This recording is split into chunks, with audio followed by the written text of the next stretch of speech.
Assalamu alaikum, and welcome back to another episode of Justice for All Now. I'm your host, Hena Zuberi. This week we've been talking to camp survivors from the concentration camps in East Turkestan. We talked to Gulbahar Jalalova, we talked to Zumra Dawood, and today with us is Qelbinur Sidik. Interpreting for our show is my wonderful colleague, Sirwi Hussein, who is herself is ethnically Uyghur and leads our Save Uyghur campaign. Qelbinur Sidik is 51 years old and one of the few people who can relate their experiences working at a facility of the mass concentration camps across the region.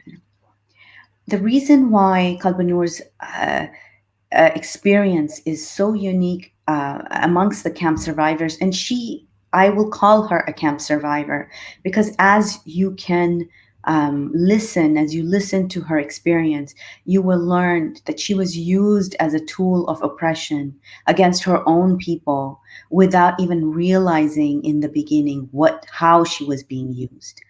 And her, she says, and you'll hear it directly from her, that she wishes that she could wipe her heart and mind clear of the atrocities that she has witnessed.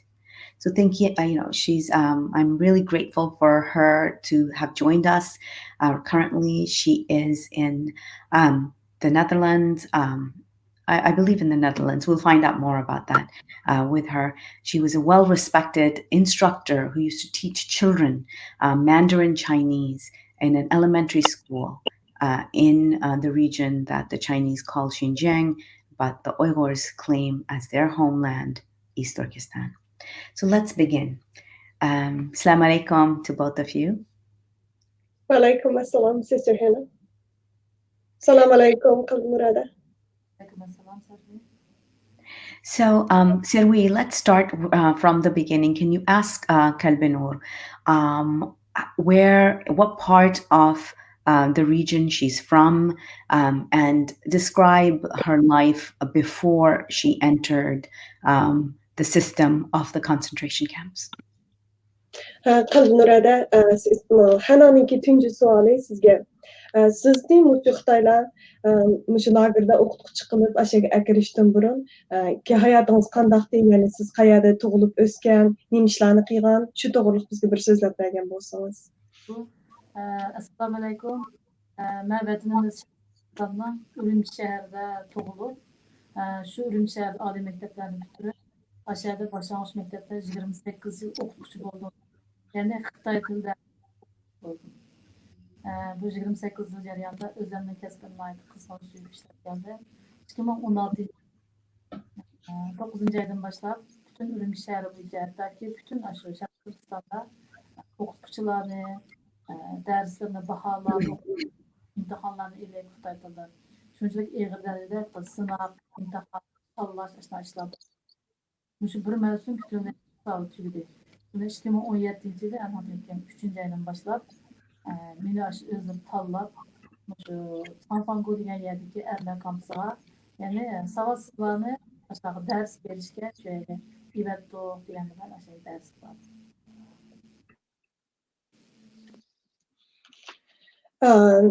So she's born and raised in Urumqi, East Turkestan, and she's a college graduate. And after her graduation, she became a teacher, Mandarin teacher in elementary school. She worked in her position as an elementary school teacher for about 25 years. And she was passionate about her teaching, and she loved children. But things started to be really different when it comes to 2009, and the Chinese government started to has a lot of complicated procedures to elect teachers, teacher assessment, and so on and so forth. They mandated, I know this is my information, they required Uyghur teachers to teach the children Han Chinese. And then when it comes to 2017, in March, she says she was sent to a place which is called Sanfango. It's like a place name in Urumqi, in a they said that you're going to go to school, you're going to educate illiterate people in here. You're going to teach them how to read and write. Rahmat Qelbinur.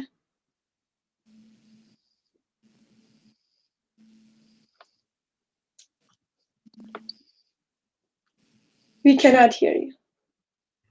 She's a teacher, and she's now been asked from the local authorities to now stop teaching children and teach illiterates.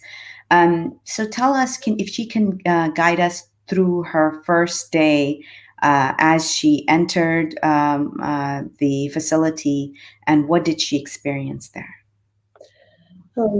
Qelbinurda ikkinchi savolimiz bo'lsa, siz shu lagerga o'qituvchi bo'lib kirgandan keyin tunji kuni siz nimalarni ko'rdingiz, qanday his qildingiz, shularni bir so'zlab bergan bo'lsangiz. Andan keyin mening taklifim sal charaqga qilsangiz bo'pti ekan, menga yaxshi kelmayapti. Ben 2017 birinchi kuni Ma'rif idorasi bilan Anfangodagi kampusga, ya'ni atalmış savatdan tarbiyalash ashadki maktabiga dars bordim. Bu darsga Sanfango bekatdan o'pirlari ashadki olib bordi. Tog'ning ustida qurilgan bir yerga bu. Shu yerga borgandan keyin tunji ko'rganim biz shu saqchi mashinasidan tushibla qarasam, bu qoro joy tomning ustlari simlar bilan o'rnatilgan. Andan keyin taqaqga ishiga saqchi shopiri shu o'ziniki kartalari bilan elektronik ochqichlar ichish orqali qoro kirdi. Bu qoro kirsa saqchilar, harbiylar bu yerda qurolli qo'g'dab turibdi, ya'ni. Andan keyin biz yo'ldan o'tib yana binoniki shu ichi binoning ishiklari boshida qattiq qo'rshalgan ekan. Andan keyin biz binoga kirsak, uni ko'rganim men kirganlar to'rt o'ng tarafda simliq ashundoq o'rayotgan o'ng tarafdagi koridor. Uni oldida saqchi o'tiribdi, bilan o'rindiqni qo'yib. Andan keyin saqchi o'tirishtirdi meni bu yerga darsga kelgan o'qituvchilar. Ben u yerga ularni jadvaliga ism, familiya, kimlik nomeri, andan keyin telefon nomerimni u yerga yozdi ekan, men uni yozdim. Yozgandan keyin bu saqchi o'pir meni bir ishxonaga boshlab kirdi. Bu ishxonada o'sha lakomdan yordamga kelgan qizlar ekan, Uyg'ur qizlar ishlaydi ekan, bu yerda 10 qiz 20 soatdan bular 60 ishlaydi ekanda. Shundan men bu yerga kirgan qizlar dedi, "Qelbinur ma'lum biz darsni boshlasak bo'ladimi? Biz sizni nimaga akraydi sinfga deb." Bo'ladi degandek o'ng tarafdagi yoshlar Bir şey için bir tercüm qilib olaymi? Rahmat. She's gonna continue, but I'm gonna translate it right now. So, Qelbinurda kirgan vaqti 2017-yil qanchinchi ayning qanchinchi kunida? 3-chi ayning 1-chi kuni. So she has to report the school, the so-called education center, on 2017 March 1st. And the location is called Sanfango again. And then she went there under the name of teaching the illiterate Uyghurs Mandarin Chinese. When they took her in a police car, and when she went down from the car, she saw that the walls are so high and that they are wired and guarded by police. When they entered the courtyard of the facility, they saw that army men and police cars, full weapon, armed, and they are guarding this facility. And they even when they opened the big gate after they went down the car, they opened it like with electronic card, swiping the card, like very strict. Tight screening process, and then they went inside, and she saw all those things, the armed weaponry soldiers inside the courtyard, and she was admitted into the building again with swiping the electronic cards. And then when she entered the building, on her right side, she saw a long corridor, and also the corridor was blocked with wires. With metal wires. And then she saw that, and she was required to fill out a form, and she has to write down her first, last names and all the informations. And then 10 Uyghur girls, 10 girls are from the community office. They were working in there, and they rotate usually to work in there. She saw these girls in there. Now we can make her continue. Qanrada davamlaştırsınız bunu. Biz ana dedim o kızlarga. Ular bizde bu tutqunlarni endi ular şöyen deb ataydi. Bu o'rganuvchilarni biz sinflarda man shu ishni oldim bular chiqdi har bir kameralarni ichib bu o'ng tarafdagi so'langan shu koridor tarafda 10 kamera bor ekanda 10 kameraning har bir 10 odam bor ekan dastlabda ular chiqishga boshlagan kamerani udul sinf bor ekan atamni sinf ularniki pichanlangan shular aldırmay shu sinfga qarab moldi bular kirib olgan ekan meni chaqirdi tayyor bo'ldi sinfda deb Sonradan keyin men kirdim sinfga kirgich qarasam bu birinchi kameraga men ko'z yugurtib qoldim-da. Bu kameraniki qorong'u. Ya'ni derazlarni mana qaraydi qo'yatlayotgan yes smut bir tal nefis quruq kona adiyalak. Andan keyin men smut yotib ekanda dedim. Shundan keyin men otamni sinfga kirdim. Kirsam bu sinfning ichida kichik o'rin qo'yilgan yo'q. Rasmiy o'qiydigan bir sinf emasga u bir kichik o'rindiqlar o'tiradigan faoliyat qilgan o'tirgan kichik o'rindiqlarga shuningda 100 degan tutqunlar bordi sinfning ichida keyinda yana saqchilar bilan qurolliq turgan oldida 5 shu uyg'ur qiz yordam bergan qizlar ular yana bor ana degan o'qituvchining oldida faqat bir ustal bir o'rindiq ana keyin bir harakatlantirgich doska mana tutib kelganlar dastlab saçsakalları üstü koğaşqa men bularni qarasanglar men diniy zotlarga ulamolarga buni men dastlab kirgan vaqtimda ularga assalomu alaykum deb salom berdim chunki menga hech kim qanday salom qilishni demagan bo'lg'achqa shundan bular ishni ko'tarmay kusurishib ketdi qizlar kusurishib ketgan men xato salom qilishimdir darhol o'zimni o'ngshaplam bugunni boshlab men sizlarga shu davlat tilida men Qelbinur, ben 24 başlangıç mektepte geldim dedim. Dersini başladım.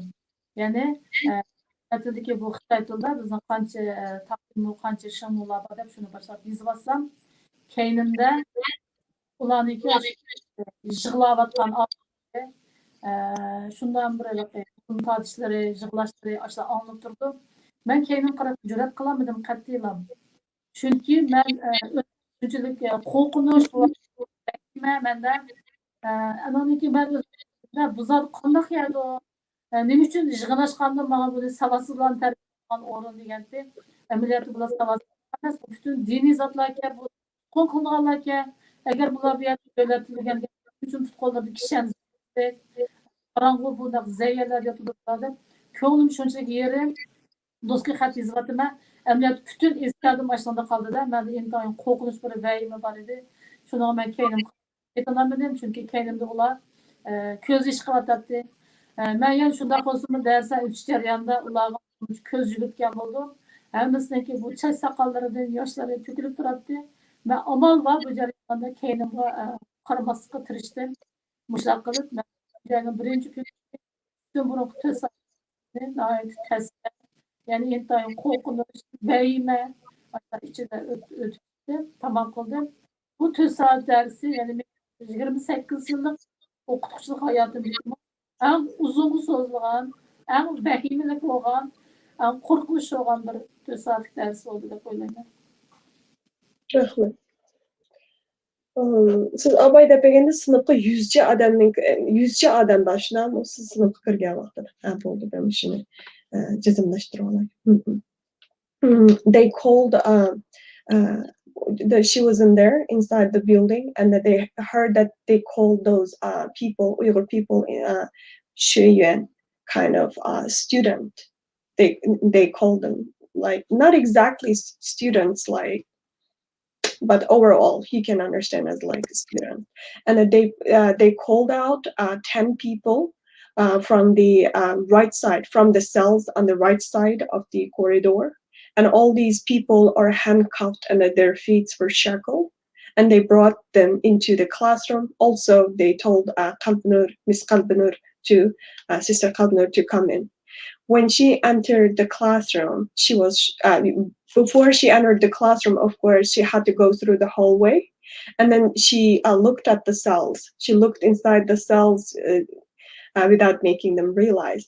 And she saw that the windows are blocked with iron fences, iron bars, and it means no one can escape. And then the floor, there was a very old blanket on the concrete floor, on the cement floor, and she felt like, oh, uh, they must be sleeping in here during the night. And this kind of thoughts came into her brain. When she came into the room that they told her to teach in there, she realized it doesn't really look like a classroom, because the regular classroom has a table and a chair. But in this classroom, she saw approximately 100 Uyghur people in there, and they are sitting on very low, like little benches, very small. Maybe I didn't translate exactly that small bench, little bench, very low. So they were sitting on it, and then there's no table for them. And then they gave her a mobile whiteboard, and a table, and a chair to sit. And she saw that they don't look like the students that she imagined. Actually, these people have beards on that day. And then uh, so she feel like, oh, they must be religious personnel, so religious scholars. That thought came into her brain at that time.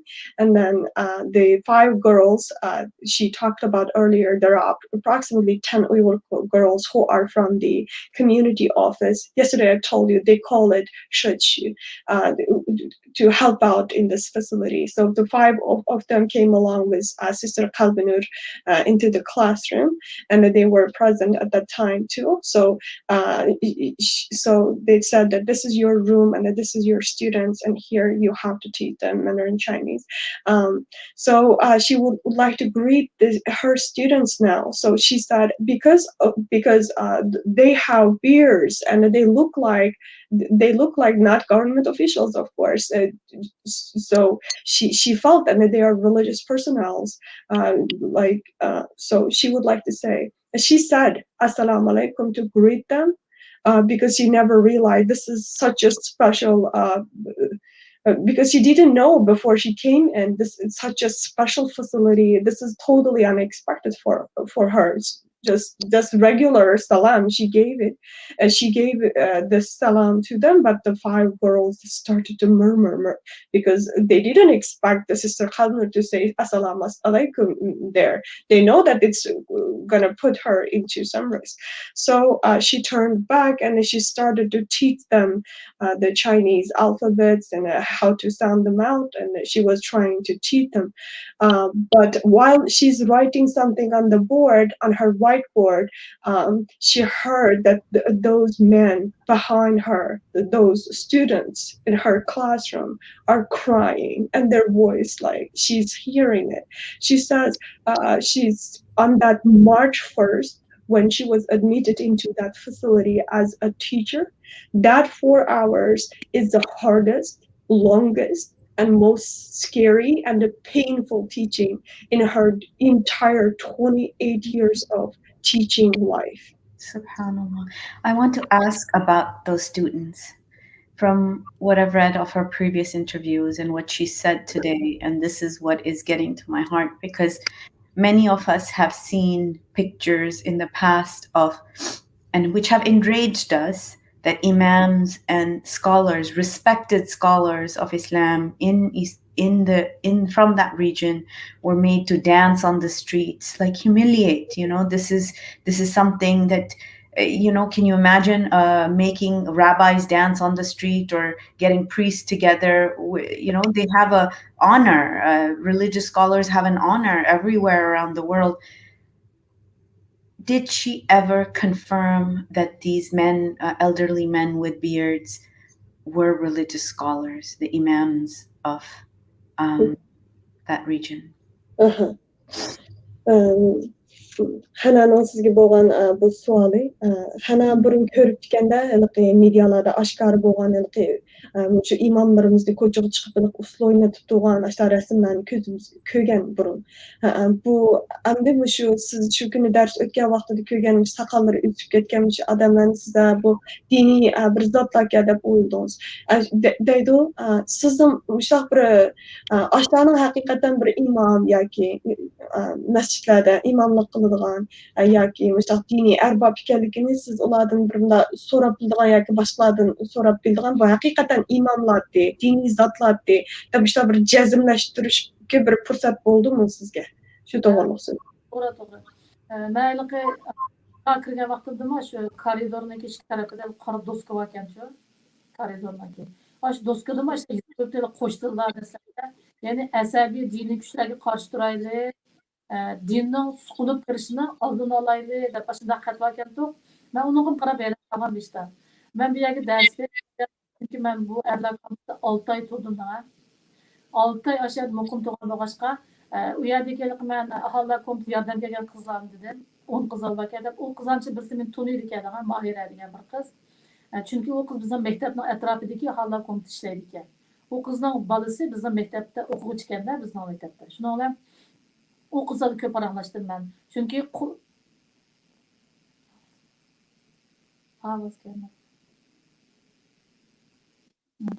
Sizlarning maktab deganingiz siz dars o'tayotgan lager maktabmi yo burungi dars o'tganmi? Burungi maktabimdagi aholilar komiteti ishlaydigan bu qiz. Shuni bilan ashqiz qo'rim bu hozir dars o'tgan erlar kamsidagi qo'roda kamera yo'q bo'lg'achqa ko'rsatadi. Men to'la ashqizni so'raytimda endi. Chunki u yerlarga kuniga 3 vaqt shu Xitoy momisi, bir taldan Xitoy momisi, bir qachidan quruq shogir suyi tabiatan bo'lg'achqa men to'la qizlar yordamlashibdilar shu Xitoy momisini ko'tarib taqtishib qipirish jarayonidami ularga yaqin munosabati bo'ldi mana shu qiz bilan. Men to'la so'raydim. Men bir shayga bir hafta bo'lgandilar, Mayra degan qizdan so'radim. Bular hammasi cho'qim diniy zotlarga deyman, bular ulama odamlar menimcha. Desam men shu bular qaysi michitlardan mishaga davlat tili o'rgatishga kelganlar. Chunki bular masjidlarda bunaqa diniy burumlar asabiy dinni tarqatgan bo'lg'achqa bularni mishaga shu nimada davlat tili tarbiyasiga ash qizni uchiqdi. Andan keyin yana bu yerda mas'ul Gundupay boshqa deb qo'ymizganda shu akimiz bilan bu akimizning ismini men bu yerda degim yo'q, lekin shu akimiz bilan paraqlashdim mana shu qo'rodim uchun so'zish orqali men dedim bular nima kelganlar bular nima gunoh edi bular mechitda namozni o'qimay xato tashviqot qilgan bo'lg'achqa deganda men bu imom hammasi xato tashviq qilma desam bu hozirgi bizga tushunmagan mushu endi bularni cho'qim davlat tilida bilishga bular shu Jungoning puhrasi har qanday odam cho'qim bilish kerak degan nima bo'lg'achqa hujjat shu nima bo'lg'achqa bular davlat tarbiyalaydigan ekan dedi. Mushu ijodini olan bularimiz mechitlarning imomlari ekan, nizomlar ekan. Uning jarayonda odatda otamiz sinfda paranglashsa gap so'rashga bo'lmaydi. Shunday bo'lsa-mu, aşağıdaki bir odam men nima dedi-chu, men chiqib bag'acha bir kuni tushdan keyin dars tugagandan keyin men sinfdan chiqib olsam, ma'lum xapamay shu Smot zavod shu mechitniki ichida mening uyim shu yerda, mening 5 bolam bor. Ashlarga mening mishaglarni o'toqim deb qo'ysangiz bo'pti dedi bu odam. Deganda men o'zim shunda cho'chib ketdim, chunki tutib kelingan odamlarning oilasiga uqmaydi ularning nerdigini, o'likmi, tirikmi bilmaydi degan. Bularmi shu bir amal qilib o'zining shu hayotligini bildirishni o'ylaydi, ammo tuqqanlari, masalan, ayoli, bolalari surishti qilib saqchiqanligiga borsa, sen surishti qilib so'rma, agar yana so'rasang, sen shu yerga kirib yotsa deb surishti qilib qo'ymaydi qat'iy. Intayin maxfiy bularning bu yerga kelishi hech kim uqmaydi. Hattoki ularning ismini bilmaymiz biz.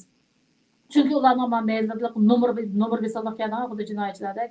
Ularningki kiyimlari kulrang erlarning shan kodab qo'yilgan, ichi kiydigan, ustiga cüzerang deymiz endi absini rangli jilitki var. Jilitki usul nomeri besalakka qarang. Biz aş nomeri çağırış arqılı ulardan aş dərslərini sorab başına ötken boğaşqa ismini sorashqa bo'lmaydi. Shunda men shu smol saat tikashdan deganda bu odam smol saat tikash michni imom o'xshaydi ya bir o'lima o'xshaydi deb o'ylab qilmay chiqatdim men. Chiqatdim lekin necha kundagi u odam yo'qolib ketdi. U odamni bir akatdimi, yo'tkab akatdimi bilmadim. Men diqqat qilgan narsalarga musha gapni so'rab qoldi menga deb bilib qolgandim, musha odam yo'qolib ketdi. Undan keyin yana aş ders ötüş jarayonida bizga 3 qism kitob bergandan yangi tuzgan kitobga u qo'sh til darsiga deb 3 qism kitob bergan. Bizga deganda bu shu 6 oy jarayonida sizlar shu 3 qism kitobni tugatsizlar, tugatgandan keyin endi imtihon elib, imtihon qog'ozi topshirsizlar degan boshqa gapni qilmagan bizga. Shunda men ular tunishtirgandim boshladim. Yana aş orliqda yana bir bola, u bola ham bir shu masjidda namoz o'qib yurgan bolamiki, ham o'qimadim men chunki ularni so'rashga bo'lmaydi-ku. Aşı balını bir qatım malim, 3 ay bo'lgan vaqtimiki darsni men bir takror qilaylik degan oldingi soat darsini desam, aşı bala malim darsni chaqarib o'tgan bo'lsangiz o'tgan, kitob tezroq tugsa, bizmi chaqarib chiqib ketgan bo'lsak uyimizga deb qoldi qarang. Degandim men mojab mushu balmışa gapni dedim shunda u balmi keyin yo'qolib ketdi. Chunki u darsxonda atalmış o darsxonda Uyghur tilida men o'zimiz ana tilida so'zlashga gap so'rashga qat'iy ruxsat yo'q degan qat'iy. Shuning uchun men shunda ansirab ketdim. Lekin ash qizlarni men keyin so'rdim. Mushundaq bir shikisi yo'qolib ketdi bo'lar desam, yo bular olmish yutkilib turdi dedi. Anqchimush 6 oy jarayonida qarab 3-oyning biri men shu darsga borgan bo'lsam, 3-oyning 20sidan boshlab 4-oyning 1igacha bo'lgan 10 kunda bu yerga shuncha ko'p odam kelib ketdi. 30 ekivatni qaranglar. 4 qavat bino dedim men sizga. Boshda birinchi qavat 10 qo'l tarafda koridorda 10 kamera bordi. Har birida 10 dan odam bo'lsa 100 odam o'qiydi atamni sinfda. 3-oyning 20sidan 4-oyning 1igacha bo'lgan oraliqda bu yerga 7-8 minglab bolalarni ekvatdi. U keyin tutib kelgan bolalar qanday bolalar keldi desangiz, cho'nglar bek oz. Bular butun chet elda o'qib, bilim oshirib, masalan, shu Yaponiya, Koreya, Misr, hatto Misrda Saudiyada o'qiganlar chiqargan. Amerika, Qirg'iziston, Yevropada o'qib, ota-onalar kambag'allar desa, biz o'qig'ili kelgan bo'lsak deb vatan qaytib borganda bularni ota-onalarim ko'rishmaylar. Ular kampar tutib kelganlar ekan. Undan sirt yana millionerlar deymiz, masalan, korxonchilar, san'atkorlar, yozuvchi, shoirlar, hammasi uniki tutib kelgan hammasi bilimli odamlar, boylar, restoran ochgan, shirkat ochgan tutib kelib Şunun bilan bu keyingi 3-oyning 24-oyning 1idan keyin bu yerda tutqunlar ko'payib 7-8 minglab ketdi bular.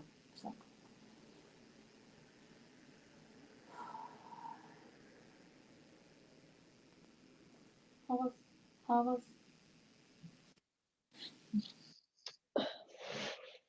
She verified that her students are religious scholars, imams, and some other kinds of religious personnel in various means. The first way she tried is we have talked about earlier that there are several girls who are from the local community office, the Uyghur girls. One girl's name is Mahira. So she asked from this girl that so are they imams, and they look like religious people to me. And she says she confirmed this. The Mahira, the girl, she confirmed this. They are indeed religious scholars. And also, and she saw that while she was teaching, and on the hallway, there are blackboards on the walls, on the hallways, and there are written Chinese sentences like let's fight with the radical religious forces and powers, and let's stand against the radical religious faces seep into our lives. That such slogans that she has seen on the walls. And another way, another from the wall, and she confirmed it with Mahira, and she's seeing that every single day. And her students are given this, we call it like moma. It's like steamed bread. Steamed bread is round and small. It's like Chinese people's bread, and we bake it in the tandoor. And also they are given with steamed bread along with rice soup. very thin rice soup, nothing else. This is their food. And while she's helping out those community office girls to help out handing out the foods to the students, and that's when she had the opportunity to talk to those girls, because they are watched all the time, and they rarely she could find any chances to talk to the girls, community office girls, to verify whether her students are really religious personnel. So this is the first way that she verified. And another one, she says there was a um, Qelbinurada ikkinchi yo'l orqali so'rganda siz bir akimizdan so'rdim dedingiz. U akimiz Uyg'ur, shundaqmi? Uyghur saqchi başka. So another way that she verified that they are indeed the religious scholars is there is a policeman, Uyghur policeman, the police guard in the facility. So she had the opportunity to talk to him, and she says, "You see, I have 100 students here. All of them did they educate the people in the masjid with wrong religious ideology? Did they all commit such crimes?"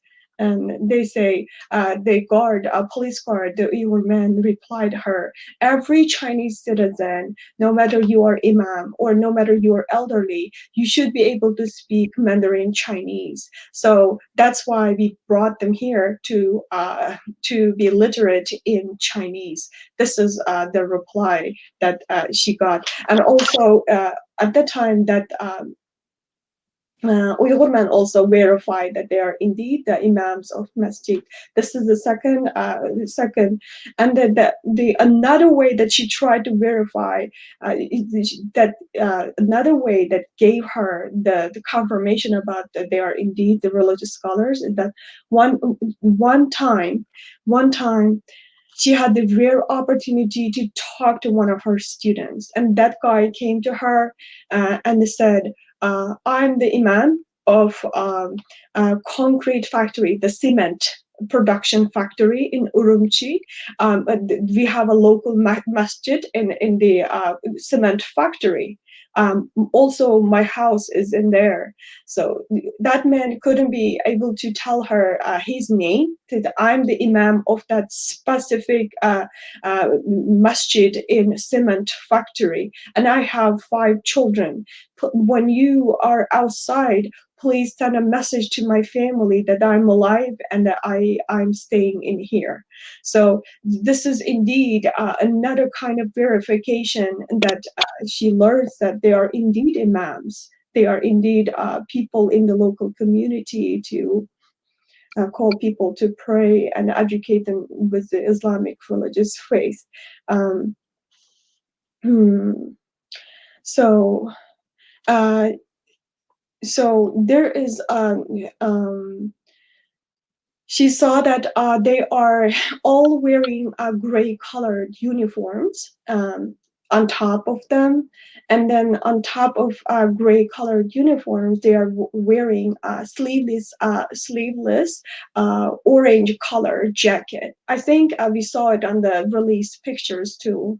And then they have a number attached, the number card attached on top of their sleeveless orange color jacket and also on their gray color uniform. So she has never gotten any chance to learn anybody's name among these 100 students.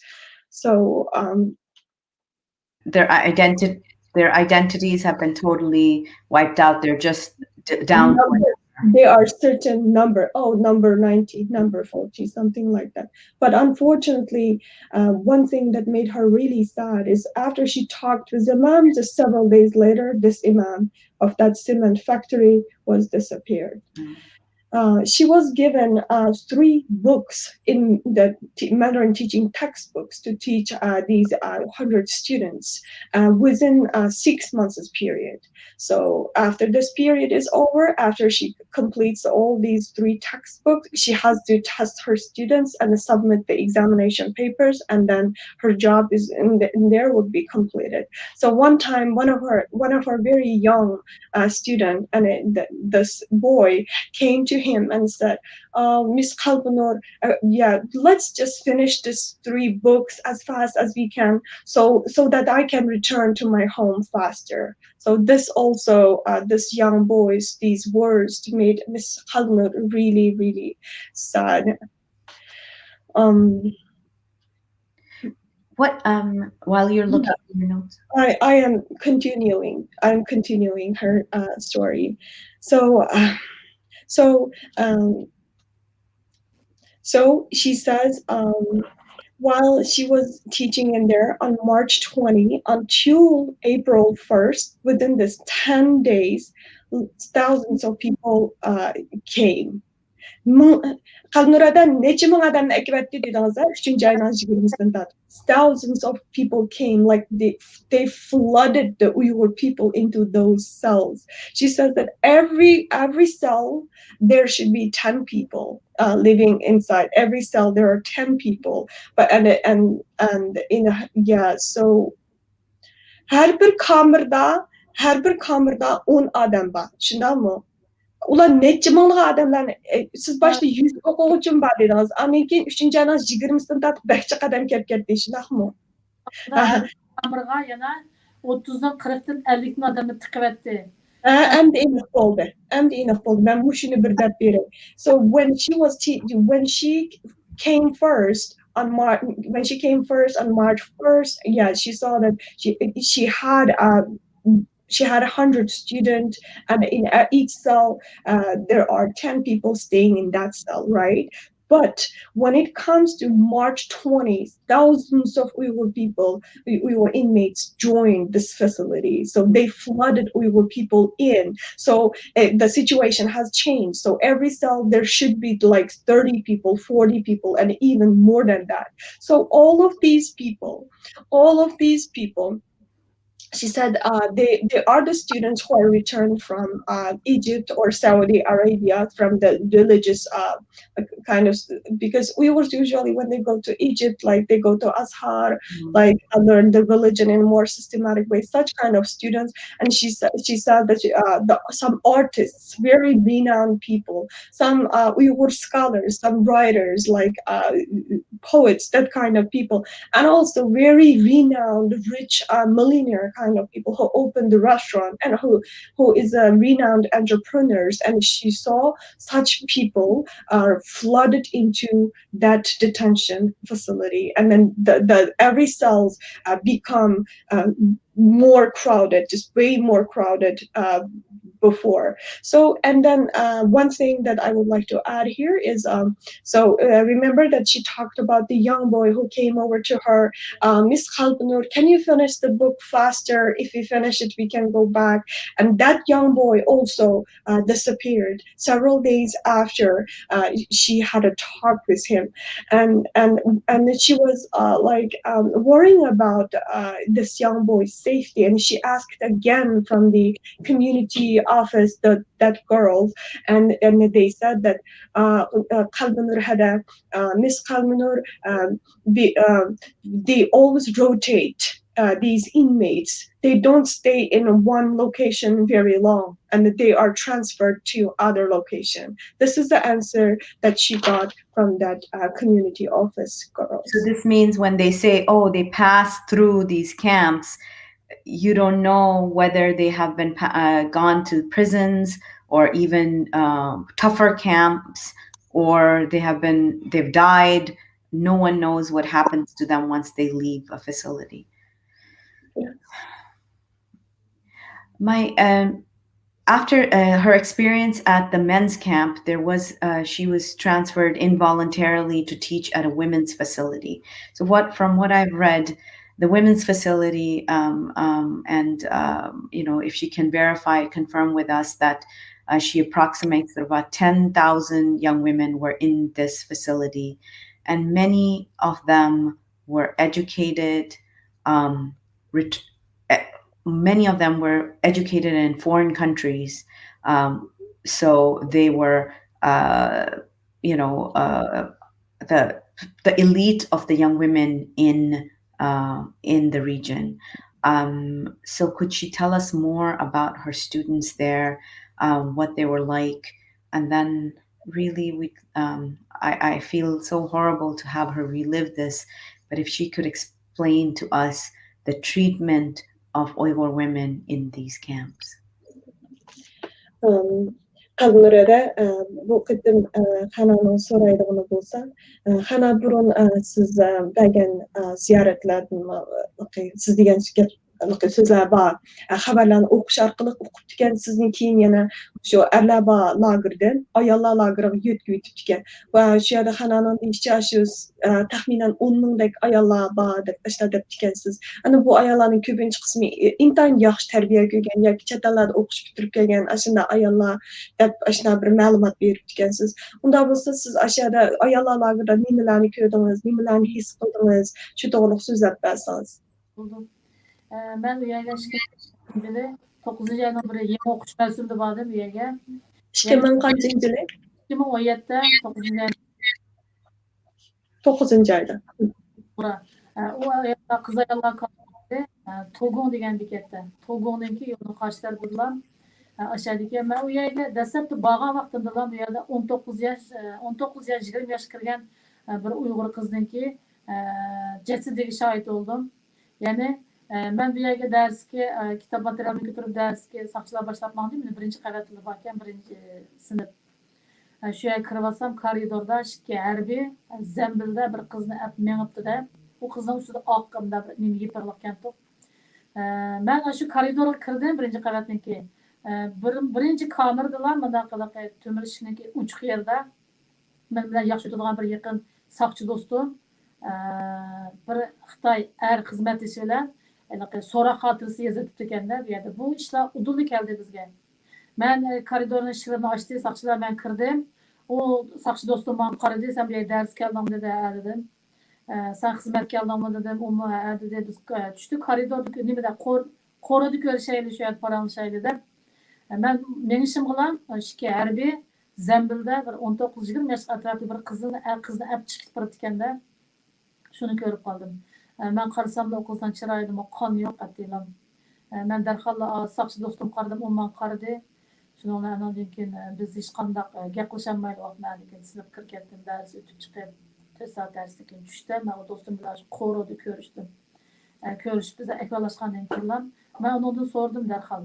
Atigan biz uchirganlik qiz qanday bo'ldi xabar topdingmi desam, u qizaloq qansirab ketibdi-ki, doktorxonaga yetkazish jarayonida tugab ketibdi, o'ylab qolibdi dedi. Qanday qilib qansirab ketgan qizaloq desam, chunki bu yerdagi qiz ayollarga u soqchi do'stim bilan bak yaqin o'tgan bo'lg'achqa, u ham yerda menga bak ishindi-da. Ikkimizning orasida qolsin gap dedi. Men voy xotirjam bo'ldim desam, bu qiz ayollar kampusida ishlar bak ko'p bo'lg'achqa bizni shu soqchixonada mishaga xizmatdoshim bilan birga bizda so'roq xotirasi ibatdi, bu yerda ishlar og'ir kelganda qanday og'ir bu yerda ishlar desam, bu yerda qiz ayollarga shu erlar kampusiga o'xshash bularga mana o'qilur ekan. U o'qillar masalan bularning odat to'xtatadigan o'qil ekanda, odat to'xtatish o'qilur ekan, dori berdi ekan bularga. Ana ki bularning kanal ekan, har dushanba kuni qildi ekan bu ishni. Ana keyin shu o'qil dorilarni urush yeyish jarayonida aş kız bir yarım ay adet to'xtamabdi da qizniki. Bir yarım aygacha adet to'xtamay shu qiz qansirab, oxiri o'lgan vaqtida apmangan gap uni. Mushu darajada. Undan sirt yana men soqchi do'stimdan anladim. Men dedim, qiz ayollar kamplarida işte soqchilar so'roqlar jarayonida bosqinchiliklar ishlar bo'ladi.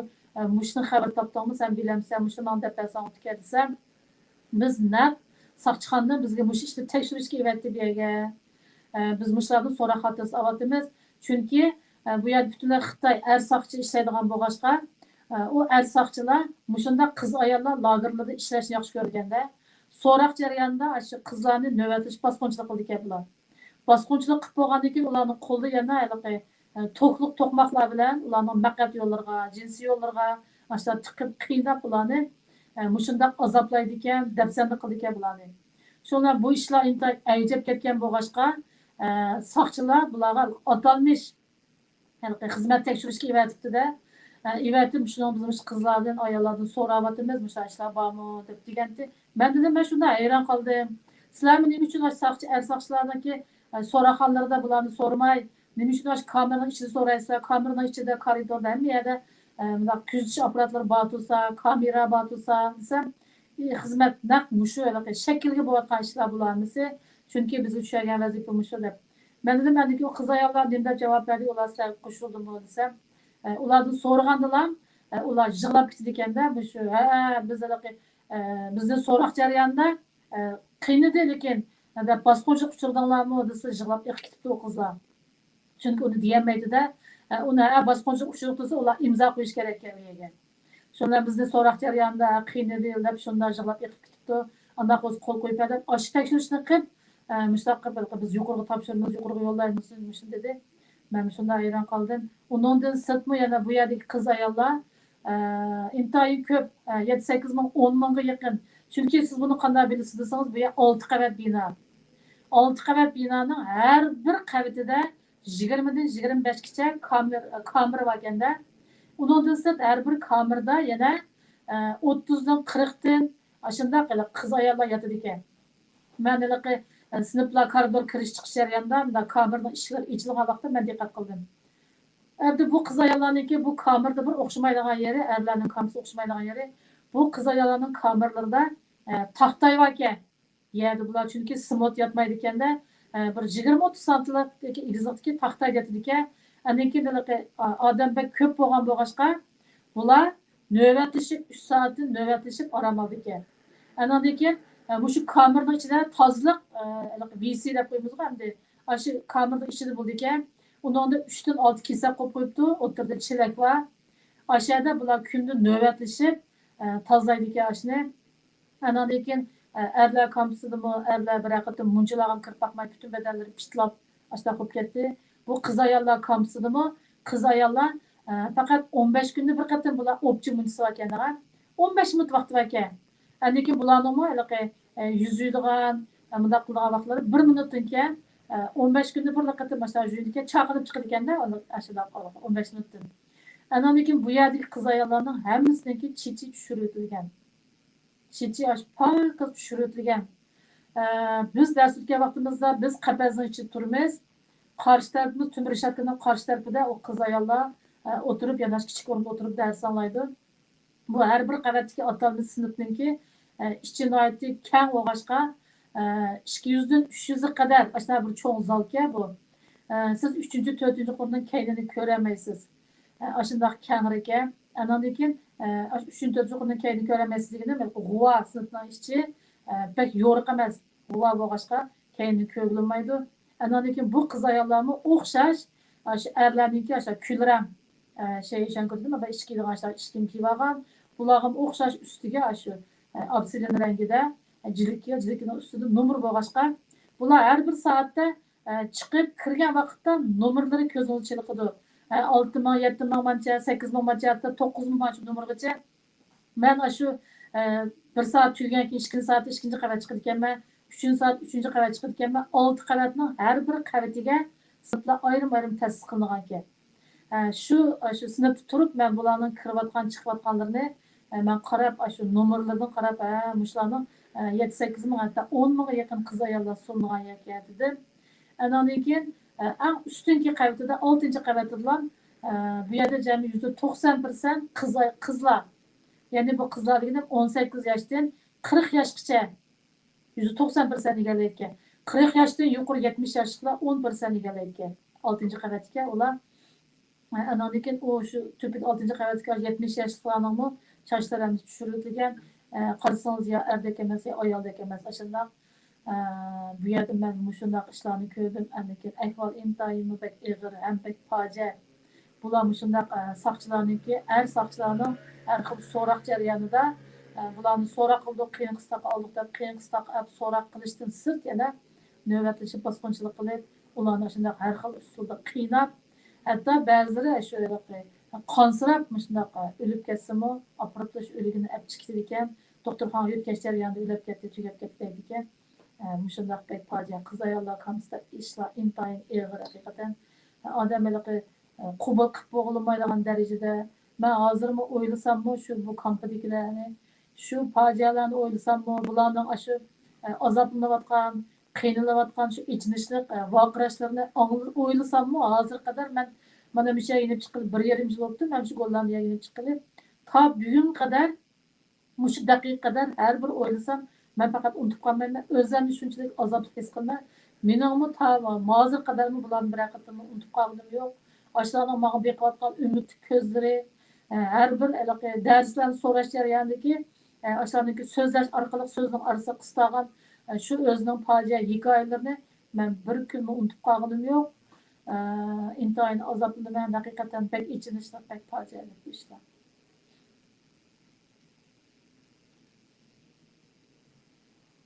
Vaqtimiz 90% shu ayollarniki, qizlarniki yeshi 10 yoshdan tortib 18 yoshdan 40 yoshgacha 1% deb ketdingiz. Qancha persent qizlar bek yosh, qancha persent sal yosh quramga yetgan ayollar shuni bir deb bering. Men xotirlayolmay qoldim. Ben 18 yaşkışta 190% dedim. Asas cihetin aşağı yaş kızlar. 90% intayin yosh qiz vallahi shundami? O faqat 10% 30-40 yosh atrofi. Rahmat. 40 yaş, hatta 70 yaşlılar varken yukarılar. Ben onların yaşlarını kim ben sorsam, sorduğumda sorsam, ular nime kirip kalgansa, ularlıkı burunki yıllarda bular üyelerden ders verdi o mesela din dersi dedi o mesela atanlar balda ne kırparsa şu belgelerken ular şuların şu zamanlar şu din dersi belgelerden ne kırıp sorularlar ki ular Din dersini bergandim. Men avval balani bir tarjima qilib aytay. Yes, as you have stated, Sister Hena, and she approximates the number just 7,000, 8,000, even up to 10,000 in the another facility that she taught Mandarin Chinese for her second job position in there.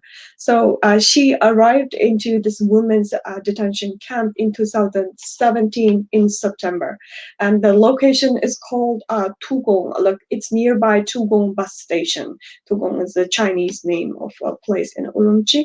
And then on her first name, she witnessed that the Han Chinese police officials there carrying a dead body of Uyghur young girls. There is no blood and a very pale complexion, and she just for a several seconds period, she just stepped inside and she saw the scene, and she happened to have a very close friend, Uyghur police woman who works in this facility. So on the day that she arrived, they greeted each other briefly. Oh, you're here, and then Miss Qelbinur, you're here, and then Sister Qelbinur says, yes, yeah, salam. That kind of very short communication, and then they gestured and they talked to each other. That let's talk later in the day after we are done in the courtyard.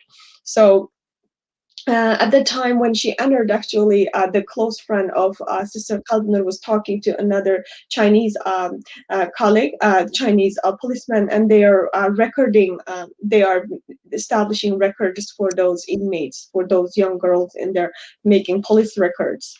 So and later in the day, she got the chance to talk with her police women, Uyghur police women friend in the courtyard. And then she said, she asked her friend, why did this young girl die today in this detention center?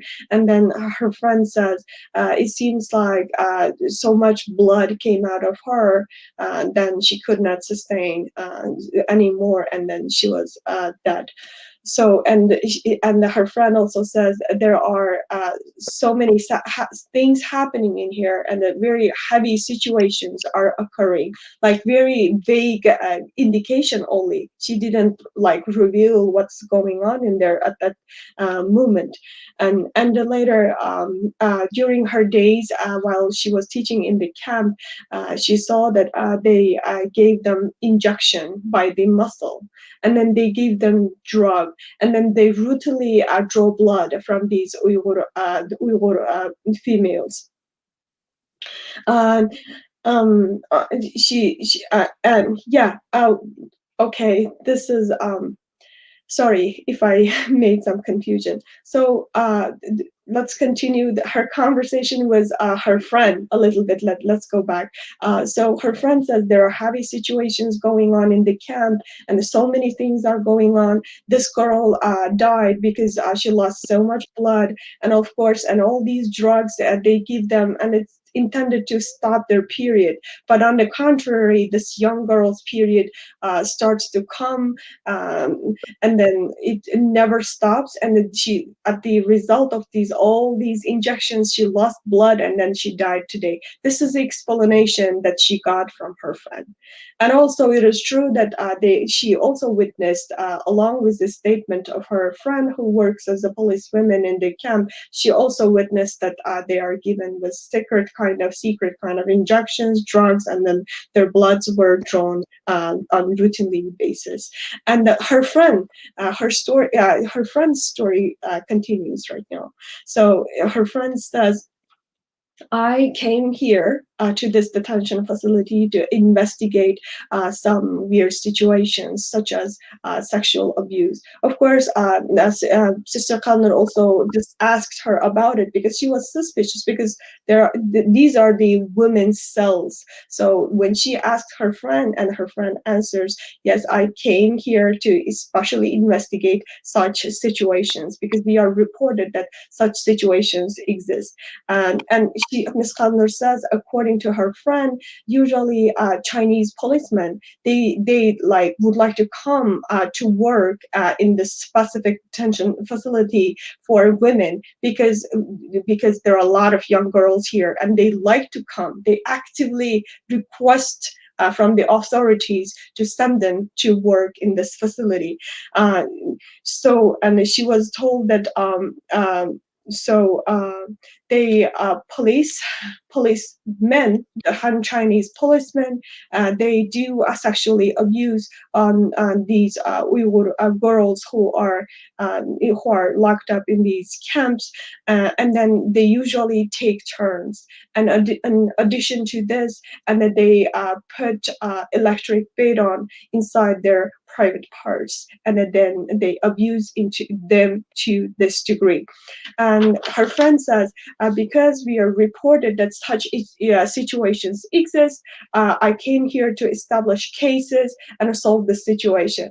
But her friend also indicated that we are just doing it in a formality, because that they, instead of investigating from the population of the Han Chinese police group, they investigated it from these Uyghur girls. They called them into their office and then asked whether they sexually abused you. They asked such questions, and then girls start to cry, and they just say, yes, they tortured us. Yeah, even her friend that he just indicated several times that this is only the formality, because they are watched all the time by the camera. Even the girls are reporting that, yes, I was sexually abused by the Chinese police. They know that they are watched by the guards, and they might not dare to say so. That's why her friends say that this is only the formality, but we are doing our job here. And of course, when they call those girls in, we were females in to investigate about such problems, whether this kind of abuse exists, and they say yes. They have to fill out the form and sign on top of the paper for the document, for the police file. So they have to go through such procedures.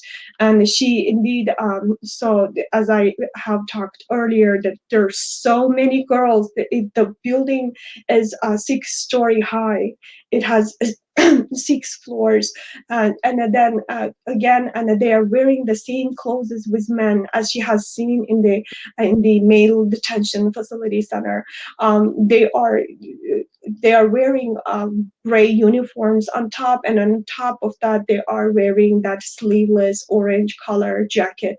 And then on their jackets, of course, their numbers are printed and tagged, and those numbers saying 6,000, like 77,000, and so that's why this is the base. This is the foundation that she came to the idea. Oh, here more than 7,800 to approximately 10,000 Uyghur females are locked up in this detention facility. She says in every store there are approximately 20 to 25 cells in there.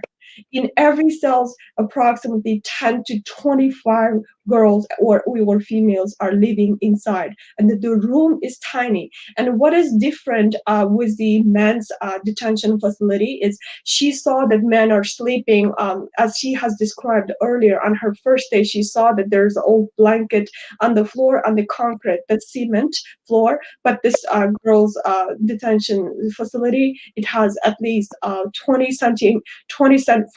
centimeters to 30 centimeters high, um, wooden floor. They have wooden floor, but the room is so tiny, so they have to take rest or sleep by rotating the time. So they cannot all go to sleep at the same time. This is exactly what Mihirgul also Yes. experienced. So, just for the audience to know that Mihirgul Tursen is another camp survivor who was in a different facility, and but she also experienced the same and gave testimony to the same thing, that the cells were so cramped that the women have to take turns to rest or to sleep. Subhanallah. Yeah, continue, please. Okay. So the floor, at least they have wooden floor, but they have to rotate and sleep in every 3 to 4 hours. And what she has seen in men's detention center, that they take shower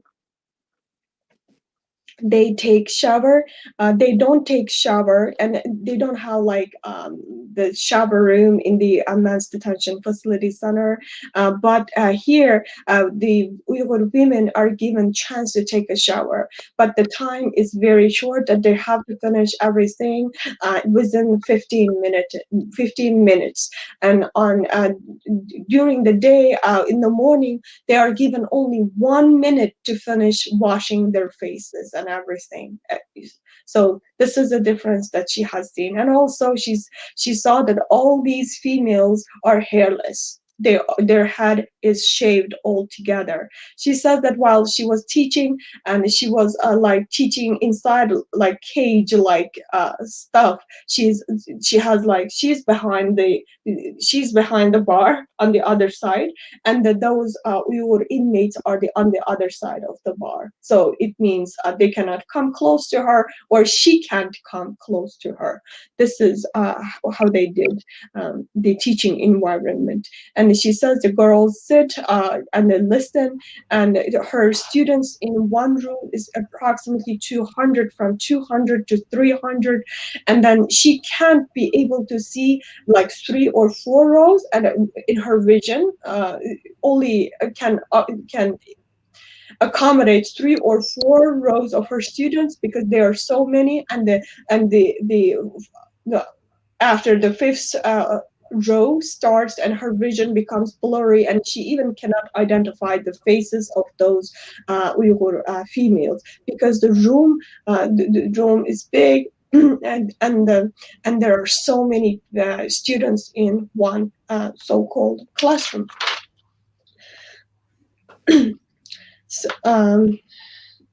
So, she says, I almost finished her answer for this question, and she saw when she went upstairs to the sixth floor, and she saw um, he identified one thing, and that there are girls on the sixth, on the floor number 6.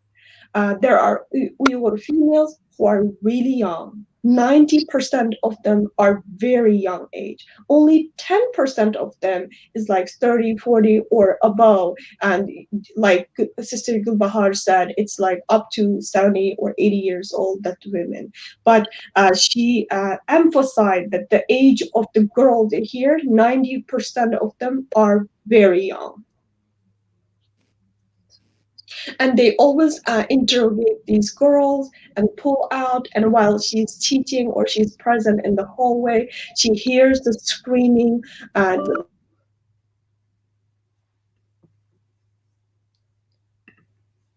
I'm sorry, we lost Sirwi.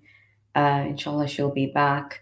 And while we're addressing this, I just want to let people know that Qelbinur's husband has given her a divorce over the phone. This is something frequently I've heard from Uyghur women who were either students in Western countries who had come here to study and couldn't go back after the situation escalated in 2017, that many of them, I have borne witness to this myself, have collected their testimony, have heard them, that have said that they have been given a divorce over the phone, so the family members could protect themselves, while as they have been left behind and they still have to live in the region under the authorities. This is something, what the extent of this, um, we've been told these are re-education camps. What are they re-educating them in? If they're teaching them Mandarin Chinese, um, this why the shackles? Why the rape? Why the torture? As you can see, Kalbinur is here, and hopefully we can have Sirwi back, inshallah. There she is. Go ahead, Sirwi. We just yes, almost the answer is over. So she always hear the screaming and the scary voices of these girls, and still those voices are echoing in her ears and giving her so much pain. subhanallah. Um, I have, we were just talking earlier about, I just was sharing with the audience that her husband has given her a divorce and denounced her, and said that she was never a teacher.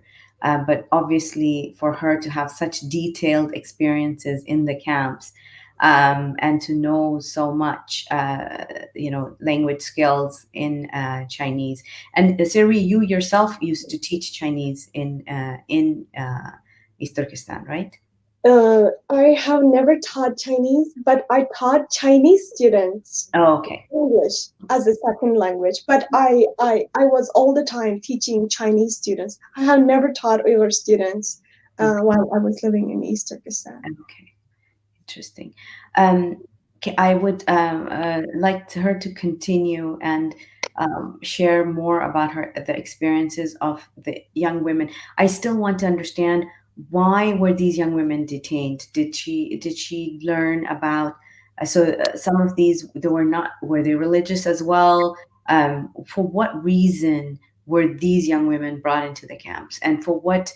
Uh, if she could share some of the stories that she saw on the ground of the young girls there, if she has anything of that to share. Yeah. Yeah, that's a really good question.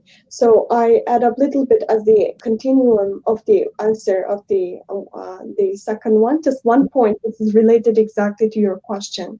She said that among the 10%, she emphasized that 90% of them are young and the 10% of them are adults or a little bit older, right? She said that especially the older group of Uyghur population in this detention facility, the Uyghur females, are the ones who taught religious teachings in the neighborhood. For example, I have a neighbor. Very loving neighbor. She wore hijab and she knew religion. She's the only one in our building that she does like wear hijab and a nose. So our neighbors send their children to such ladies usually to learn Arabic, to learn tajweed, so on and so forth. So she emphasized the 10% of this Uyghur population, the Uyghur females who are a little bit who are older. Like she said that it's even up to 70. The ones who taught in the neighborhood, Mm. our dean, the ones. So I can right now ask her about your question. And you said that you earlier mentioned about her husband, right? Yes. So, and then your question focused on why these girls are brought into those camps. Yeah. Okay. While you were off screen, I just wanted to let the audience know. Okay. Shu.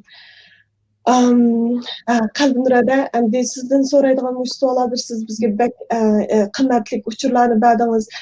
Mushu lagerning 6-chi qavatida siz ko'rganlar 90% yosh qiz bolalar. O yosh cho'ngroqlari ham bir diniy darslarni o'tib, shu mahallada ashta qilganlarni ashta kirib oldi. Mushu yosh qiz bolalarni shunda ko'p dedingiz. Mush yosh qiz bolalar nima sababdan bu yerga akirilibdi?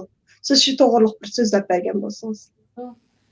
Bu yosh qizlarningki asos nima desangiz, bular sab chet elda o'qib kelganlar bulardir. Ko'pinchisi chet elda o'qib kelganlar, undan keyin ba'zilariga telefonlarda har xil aplikasiyalar bor ekan, har xil applar bor ekan. Vaqtlarda masalan shu Saudiyaning, Misrning azonlari bor, bundaq azon to'laydigan oyat. Başlar bir evcep ketken bir yıllar üçün, bir-birisiga yo'llashib, başnaqlarni. Yani telefonunu jüvəsiniz mi, telefondan mınız saxlanıb qaldı ekan, o tekşəgən çıxıb qaldı ekan.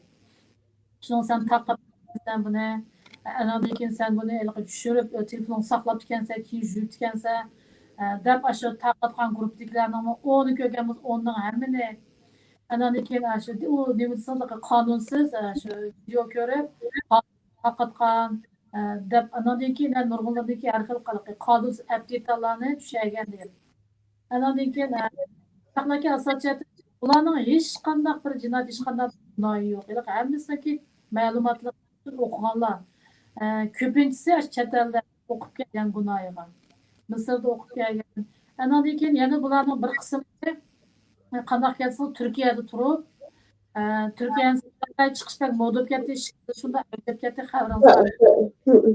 %80%, 90% Turkiyaga berib keldi degan sayohatga. Nurg'unlagan qiz ayollar Turkiyaning ash kiyimlarini, masalan, qanday hijab kiyim, ko'ylak, Turkiyaning har xil hamma narsani, hatto jabduqlarga zinnat.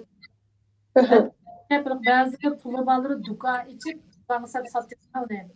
Do'kon yo'qlar o'zining uyida sotdi kiyim-kechaklarni uchun. Masalan, bizlar uylarni ko'rib, tanlab sotdik. Ashlab Turkiyaning mollarini sotgan, Turkiyaga sayohatga borgan.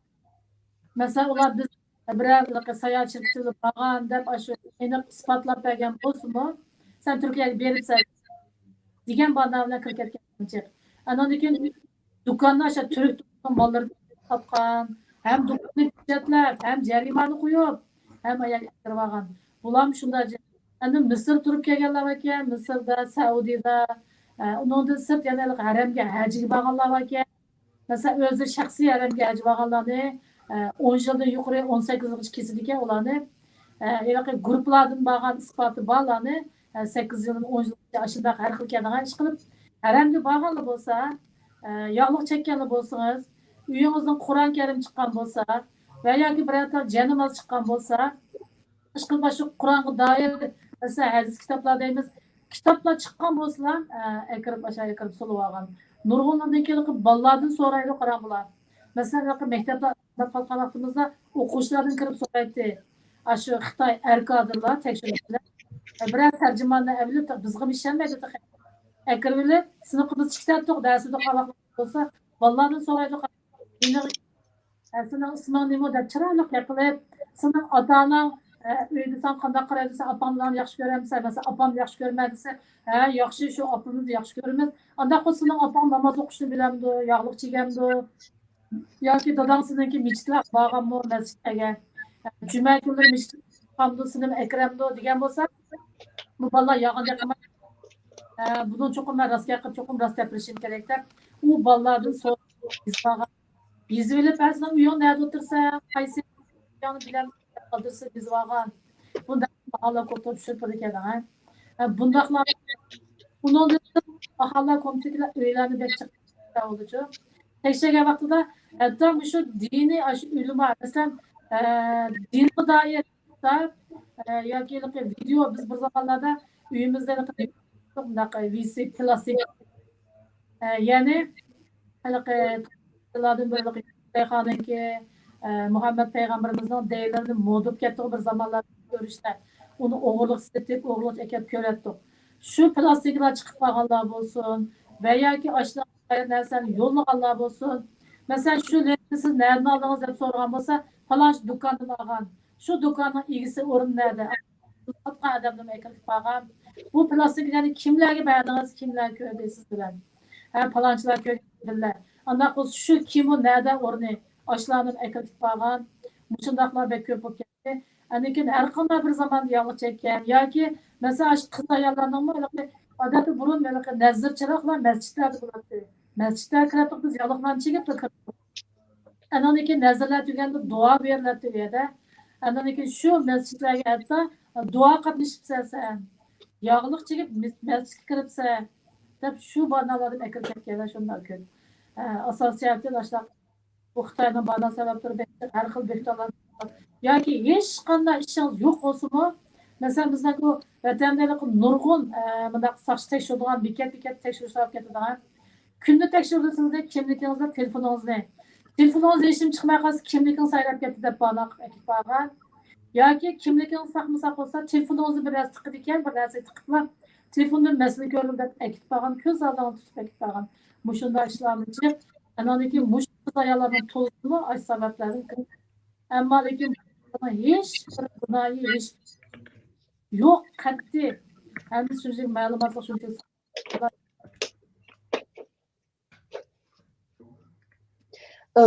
Sister Qelbinur says they haven't committed any crime, of course, but Chinese government detain them.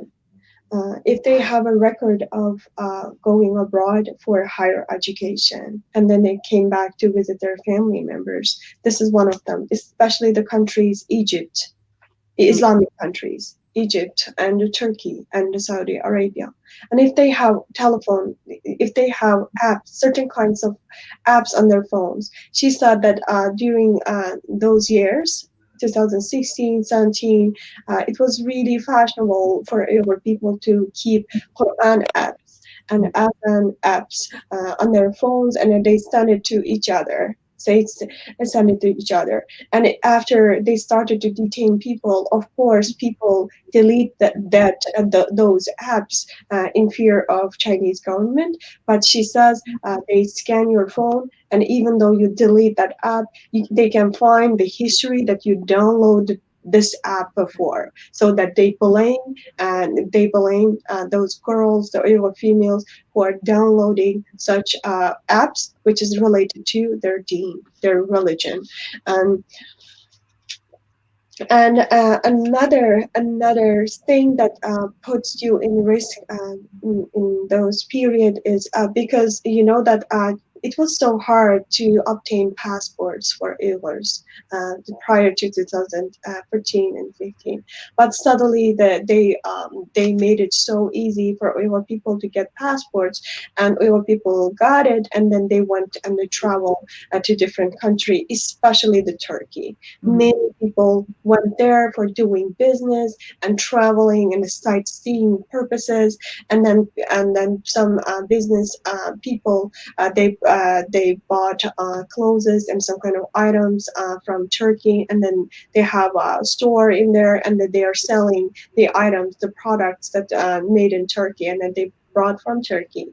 And if you have such items from Turkey, foreign product, which is from Turkey, and you have to go to the detention facility. They don't like it. If you have a record of visiting Turkey and playing and sightseeing in there, and then they detain you and put you inside the camp. Especially the countries Egypt, Saudi Arabia, and put you in more risk. And if you go to Hajj, also this is one big thing that directly puts you in that detention center.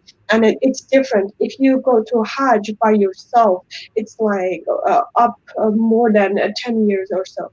If you go to Hajj with a group that government designated for you, so it must be a little bit lower than 10 years, like 8 years or something like that. They even differentiate that whether you did go to Hajj with the group, but it is still enough. The reason is enough to put them into the detention camp, but they even differentiated and then give different kinds of sentences, prison terms, and she says these girls. All she's talking about is why these girls end up being in that detention facility, like going abroad to study and downloading certain apps, visiting Turkey, or selling Turkey products in their stores, and going to Hajj. And now another thing, like Sister Zumra Dawood stated yesterday, it's exactly the same. And they come to the houses of Uyghur people and they check whether they are keeping religious items such as prayer mat and the Quran, our holy book Quran, and some religious like hadith books or any other kind of books that are related to our religion and the deen, and it directly sends them to the detention center. And also another way the Chinese government utilizes is really weird. They go to school and pull out little children, and then they treat them really nicely. Oh, yeah. Do you like your mother? Do you like your father? Well, yeah, and they say yes, I do. Like, and did they take you to masjid on Fridays? And did they lead you to pray at home? Did they teach you the religion? Did your mother wear hijab, wear scarf? And such kind of questions from innocent young little children. And then sometimes, of course, they reveal the stuff that they would never tell if they know the true reason hidden inside the person who is asking those questions. So this is another way that Chinese government utilized to put Uyghur females, especially in that detention center, into the camp. And Were another way, were there any secular reasons why the girls were in the camps? um, here I'm stating another one is maybe it will answer your question. And then they issue notice to the community offices in the very low level. It's really close, in the very close level to the every single household. They check, and then they check, and then um, yeah, still this answer is continuum of the previous religious reason. And then after I finish it, I'm going to ask you a question. They also just search the houses were specific, like that we use VCD players, CD players before I left, and of course still they are using it in there.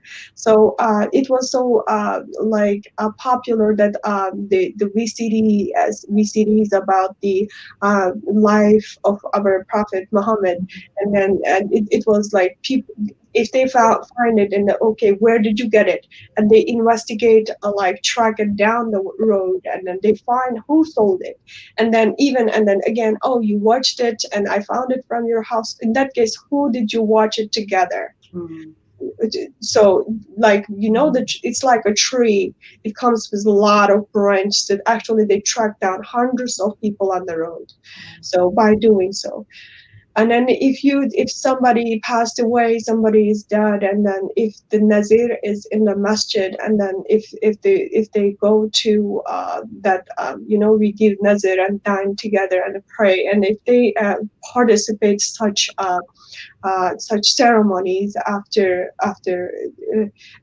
relative has died, it also puts them, not only puts them the risk, just enough reason, it's sufficient enough to send them to one of those camps. Another thing she said, it's the same thing with that there are so much things common in all of those. They witnessed this in different detention facility centers, but all they witnessed just gives us the same message, how they what kind of lame excuses that the Chinese government come up to put these Uyghurs into those camps. And police checkpoints, she said, either they scan your ID card or your phone. If your phone doesn't ring and your ID, when they scan your ID, it rings. And then they come up with such excuses. Oh, you did this, you did that. If the ID doesn't ring, and then phone, and oh, I have found this such items in your phone, and then they send them to the detention facilities. So right now I'm going to ask your question of whether do they have some secular reasons to put these females into those detention camps. Qelbinur'da shu javobingizni anglagandan keyin shu Hananing kallasıga kelgini Mushu qizlarning ko'pinchisi siz diniga bog'lab turib tushuntirib berdingiz chet elga chiqib o'qigan bo'lsa Turkiya, masalan Misr deganlarga borgan bo'lsa andikin nurg'un uchurlarni berdingiz yana. Mushu diniga bog'lamaydigan bir sabablar bilan cho'qim bularni soldi mushu lagerlarga. Shunday sabablardan bizga biroz so'zlab bergan bo'lsangiz, diniga bog'lamay turib yana qandoq bir shundoq bir çek basmaydigan sebeplerini uydurup çıkarıp bular bizni aşlagerlarga salalaydı. Bularning yana bir maqsadi qanday ish qanday bana sababsiz. Yani men abayda o'tganda telefonlarni tekshirdim yo'llarda. Telefon sen nerede telefonda doimli bassangiz tiqsangiz bana chiqadigan ish bor. Bularning maqsadi bundan bir aniq tag'amdi.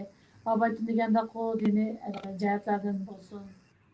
Anandan keyin bularning maqsadi qizlarni men 90 ayollardan 18 yoshdan 40 yoshgacha 40 yoshgacha bo'lgan qiz ayollar. Bularning birdan bir maqsadi şöyle qiz ayollarniki nopozimizni azitib, ashlarni tug'ut cheklab, ya'ni qanday desangiz u yerdaki tug'ut cheklash operatsiyasi qiladiganlar, uzuk sog'izganlar, anandaki odat to'xtatish dori ukollarini urdigan, dorilarni yeydigan ahvollar ben eg'ir. Hatta nurg'unlarniki bola imitayotgan yenidan bolasi imitib kelganlar qanday gunoh hech qanday gunoh yo'q. Ashlarning mana imitayotganlar turib hatta ashlar sutimi to'xtab ketgan. Tumash berayotgan hem bularning maqsadi shunday aniq bo'lg'achqa ish qilib to'y yeyishidagi qilmoqchi bo'lgan ishlarni hech bir siz akirib ashaka sulib olgan. Uning hech qanday bana sabab yo'qki. Qanday bir bana ashlar akirib sulib olgan. Bularning maqsadi shu to'y yeyishidagi shu qizlarni kampaga akirib sulab, ularni to'xtatib, har xil shaklda qiynab ularni tug'mas qilib, ya'ni shunday qilib nasl tugutish, irqiy qirg'inchilik bu uchiqashlar irqiy qirg'inchilik bo'ladi. Uning ichiga kirib olganlar shunda, uni turmaning ichida yashayotgan, kamp ichida yashayotganlar u holatda. Kamp sirtidagilarmi yana usti uchuq turmada yashayotgan.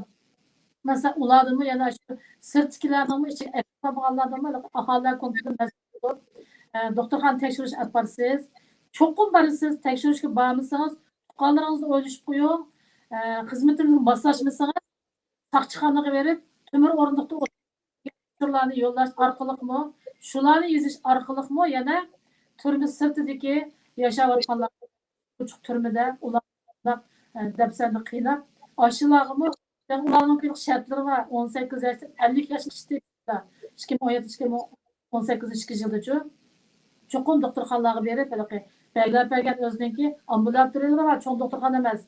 Aşağıya berib cho'qim uzuk soldirish, operatsiya qildirish deb bekitib turdi qarang.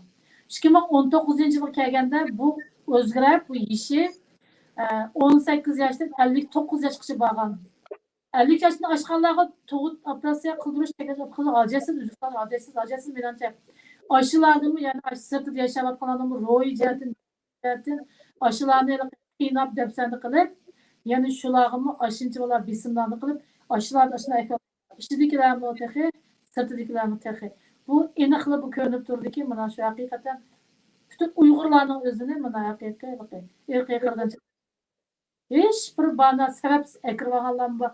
Endi so'rasangiz matlab o'zi bosh qiz ayollar kampusida bir er qonun ders beradigan adliya maktabining o'qituvchisi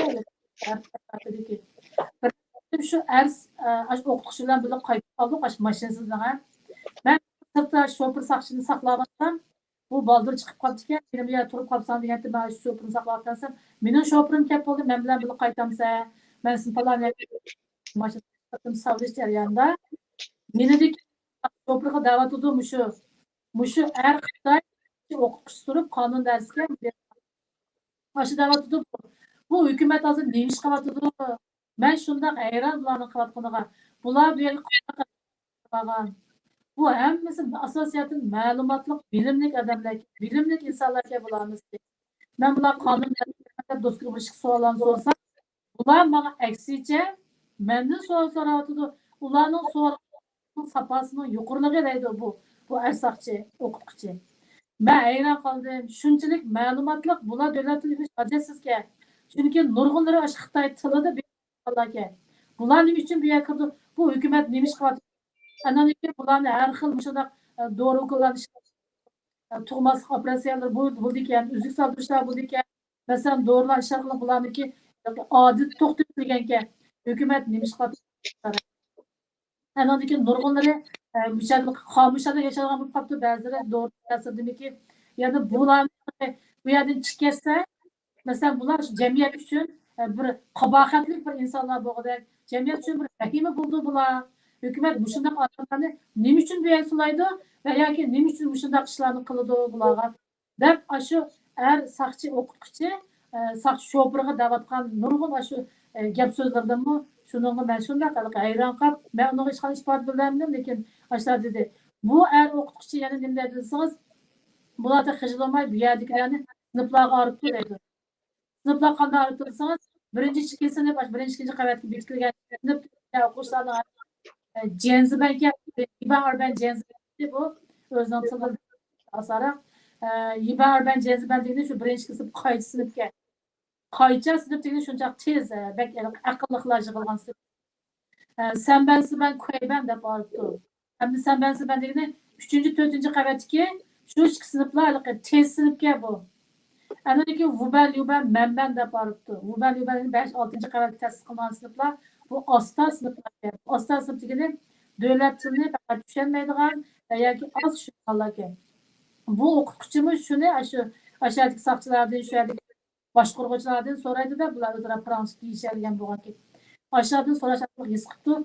Mushu er o'qituvchi qonun dars beradigan mush saqchimi shunchalik hayron qilib, nima bo'layotganini nima ishlar bo'lib ketibdi deb o'zining ashindagi saqchi shopirni so'rab, ashinaga ish orqali paralish menish tarafda men mushu gaplarni saqchi shopirni saqchi o'qituvchining o'zining og'zidan olganman. Shu saqchi o'qituvchi Hansu, shundan Xitoy saqchi. Bu adliya maktabning qonun darsi bergan o'qituvchi 70 yosh. Adliya maktabniki law school. Bildim. Rahmat. O'shadan pensiyaga chiqayotgan har o'qituvchiga buni aniq Uyg'urlarga istaşlar ma'nodagi qildiki bu ashdan gapi qarab ma'niki bu yilqi mushu bizning vatanimiz yashagan uzoq yil bo'lgan o'xshaydi deb his qilib qoldim. Shundoq afsuslanib mushu hukumatni shunchalik ayblab gaplardan shunchalik qattiq aybladi bu ashla gaplardan. Sister Qelbinur says Chinese government doesn't need any excuse actually to put these Uyghur females into the detention centers, and their aim is to decrease our population, and they even put nursing mothers into the camps. And she has seen that the such women were present at those camps. Majority of them, as she has stated earlier, 90% of them is from like teen age to 40, like childbearing age or the marrying age. So they are given such injections and secret drugs, and all their periods are stopped. And then, so this is the Chinese government's aim to decrease the population. This is one thing that she pointed out. So this is what's happening inside the camp and outside the camp. And she said that just the government mandated in 2018 that the Uyghur females from 18 years old to 40 years old, they have to go to designated community clinics, and it goes through putting IUD and doing tubal ligation in there. This is mandatory. If they resist, they said you have to go to the police office, and you have to sit on the iron chair, and you have to be interrogated. So you choose to you choose to go to do the surgery, or you go to the police office. So of course everybody goes in that case. But she says the later than that, in the year of 2018, they changed the age to from 18 to 50 years old. Even you know that even the women over 40 and 45, they still has to go there and then do those procedures. And she also shared one of her experience with the man teacher who is retired from one of the Chinese law schools, and was teaching at the same detention facility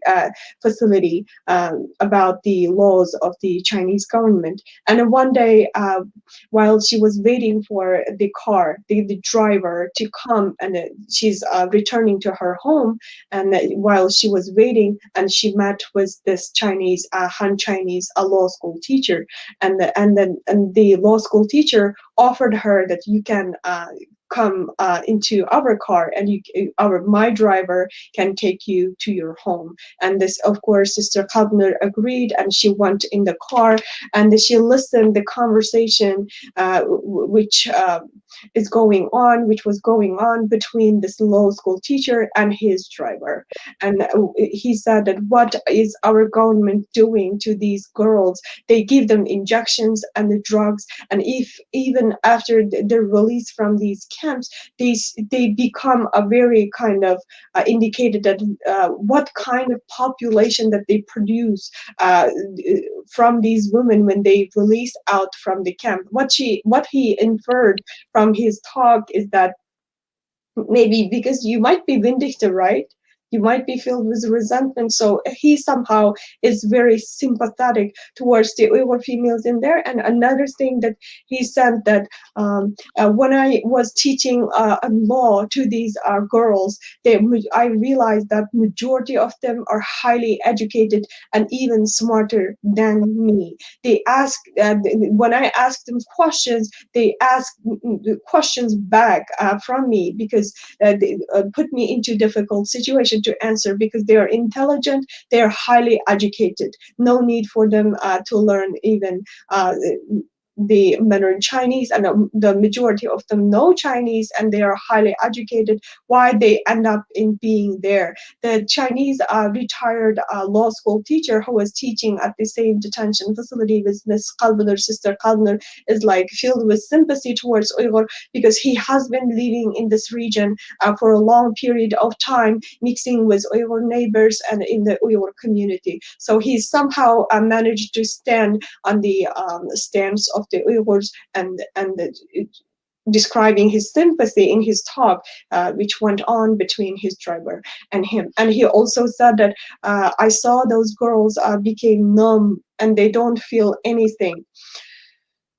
Yes, of course, he said such things. And another thing that Miss Sister Qelbinur shared with us is, like, they separated these classroom into different levels. The first floor and second floor they called Jianziban. As Jianziban, Qelbinurada Jianziban deganni qanday tushunsam bo'ladi? Qaysi eng a'lo sinf, tez sinfdan bek a'lo qaysi? Tez sinfdami, yaxshimi? Yeah. Oh, okay. Yeah. The tier level, the bottom is the best kind of students. It's like first floor, and the second floor are advanced level of students. It means like Jianziban, like really fast and advanced level. And then 3 and 4 is like fast course. They are like intermediate and really good condition. And a 5, 6 floor, the Uyghur females are designated as the slow course. It means they don't know Mandarin Chinese much. Just even when we look at these 2, 3 tier level, this advanced and the intermediate and good, and then this is slow course, and then we can find out that actually the second floor and the first floor, they don't need the education of Mandarin Chinese at all. So their claim and what they are claiming to the world is absolutely a lie.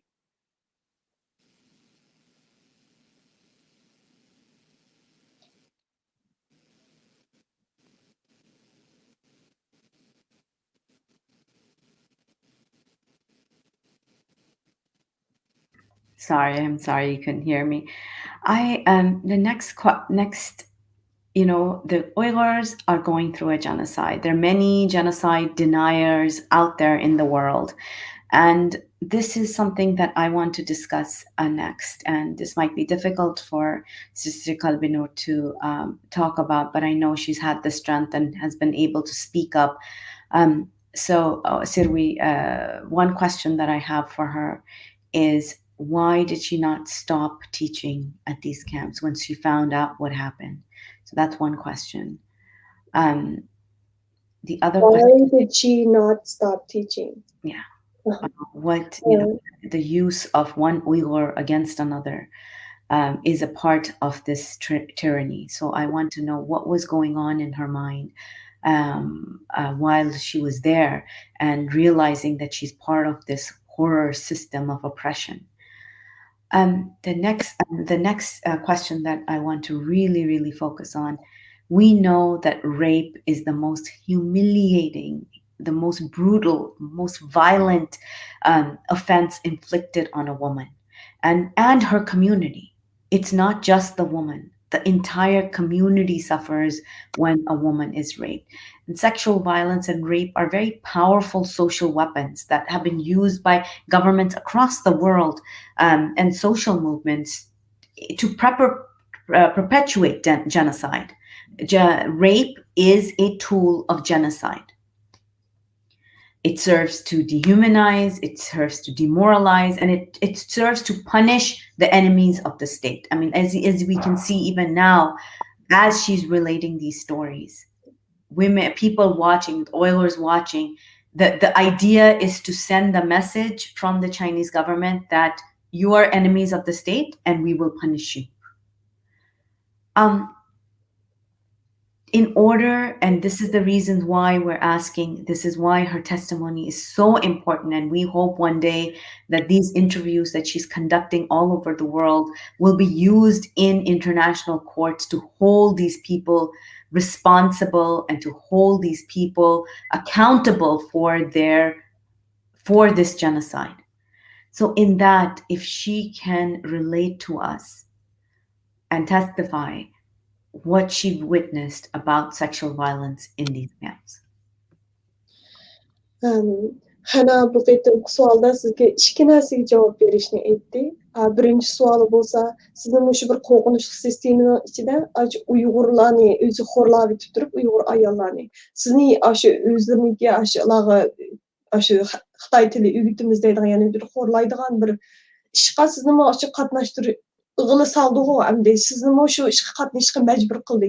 Siz shu vaqtda shundan bir to'xtab qolsam bo'lmamdi, o'tmaychi deb ashtaq bir tashlabla chiqib ketay degandek ashtaq xiyollar kallangizdan cho'qim o'tdi. Shu to'g'riliq bir so'zlab bergan bo'lsangiz, andan keyin yana birsi, endi shu biz dunyoga irqiy qirg'inchilik deb jakarlayotgan vaqtimizda biz cho'qim yo'ritgan yana bir nuqta shu kamplarda, shu lagerlarda Xitoy soqchilarniki qizlarga tajovuzchilik qilishida, endi shunaq bir parakandachilik selishi. Endi shu siz o'zingiz o'shada ko'rgan shunga oid qizlarning xo'rliqqa uchrashi to'g'riliq. Shu to'g'riliq bir so'zlab bergan bo'lsangiz, mush ikki narsani. Bunu da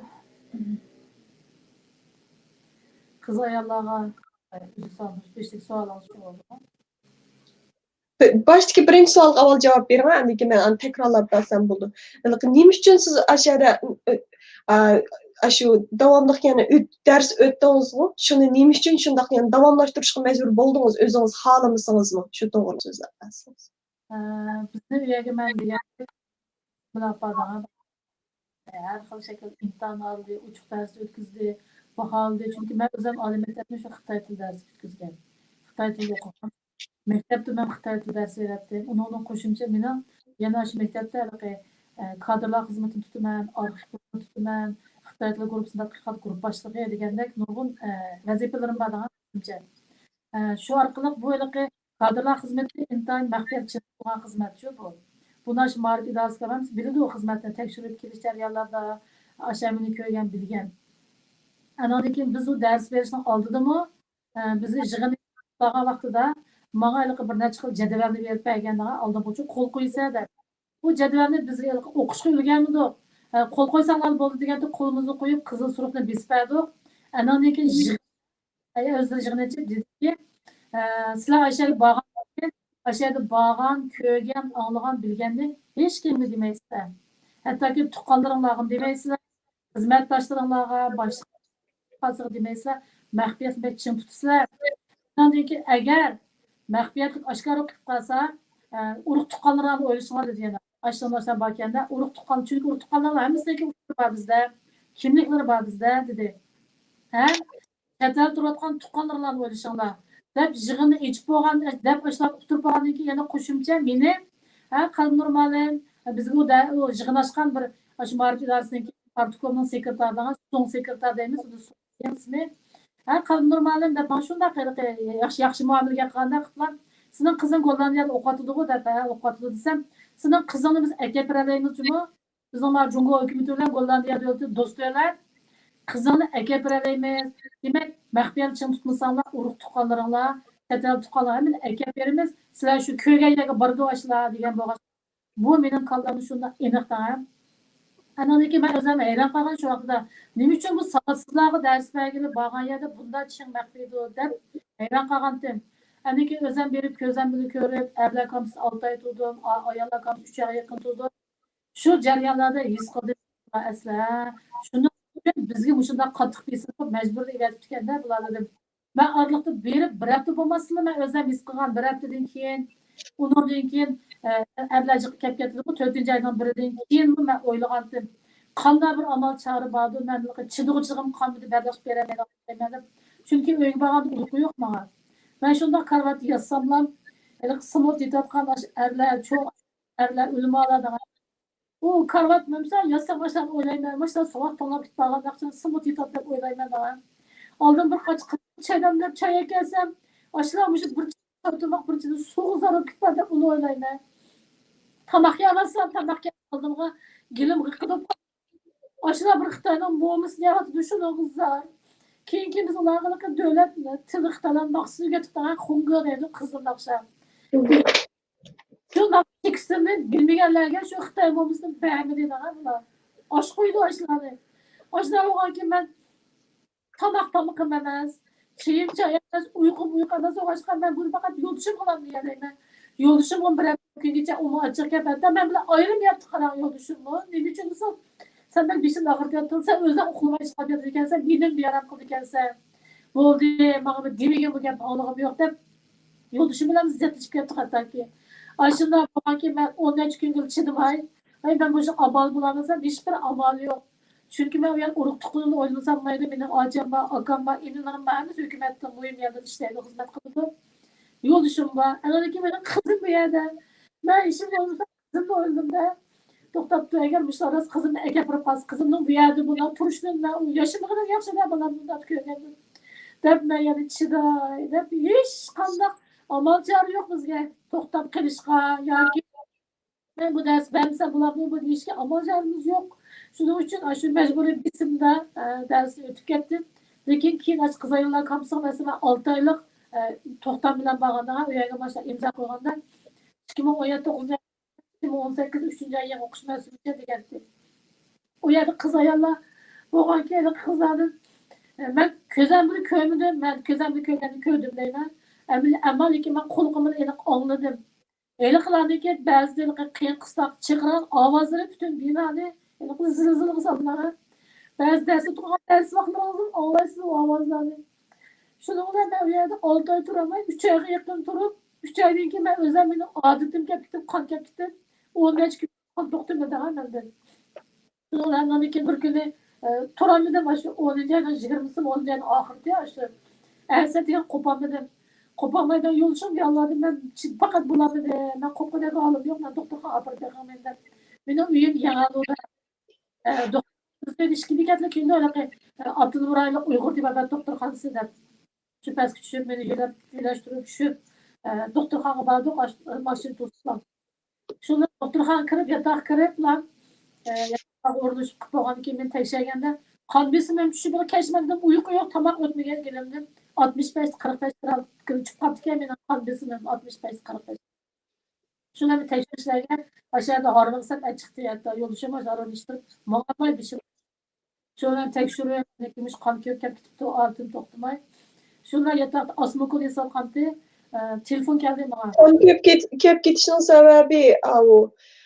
Siz bu ziyareti digentiniz aşı tuğutçeklaş. Tuğutçek üzük sağızgan bir işte. Ha, Birinci kıtımda üzük sağızgan da. Şu üzükten təsirimi okumayı. mecburi. Aşlar mecbur yapsız ne? Çünkü o 2017 yılda biz benim bir kızım varmış okutkançı. Ondan keyin bizi kızım tug'ilib keyindilar. Qo'zg'imda qatma uni tug'digan vaqtida yangi siyosat chiqib qoldi. Ikki bolaning orlig'i 3 yosh bo'lmasa bo'lmaydi. Majburiy bolani oldirib yotgan qarang. Oldirib uzuk saqlab olib shundan keyin men tug'amidim. Undan keyin odat xarakteri bo'lib shu oldi. 4 qatimdek tug'ibdi men. Qilib tushib ketib bo'lgan uzuk ta'sir qildi ekan, menga yoqmaydi ekan. Şu 2017 yılında biz üzük sağız degan vaqtida men shu mas'ul kadr bizning bo'g'ilgan bu deb biz aholi ko'pdiki mas'ul kadr qilsa men o'zimni kartamni ko'rsatdim chunki biz bir farzandlik bo'lsak bizga shu Xitoy hukumati planliq tug'ut sharaf guvohnoma jihozini yugonunju deymiz. Ashni bergandim ashni chiqdim. Men üzük azab qilmaydi. Men tug'mayman bu ishimda.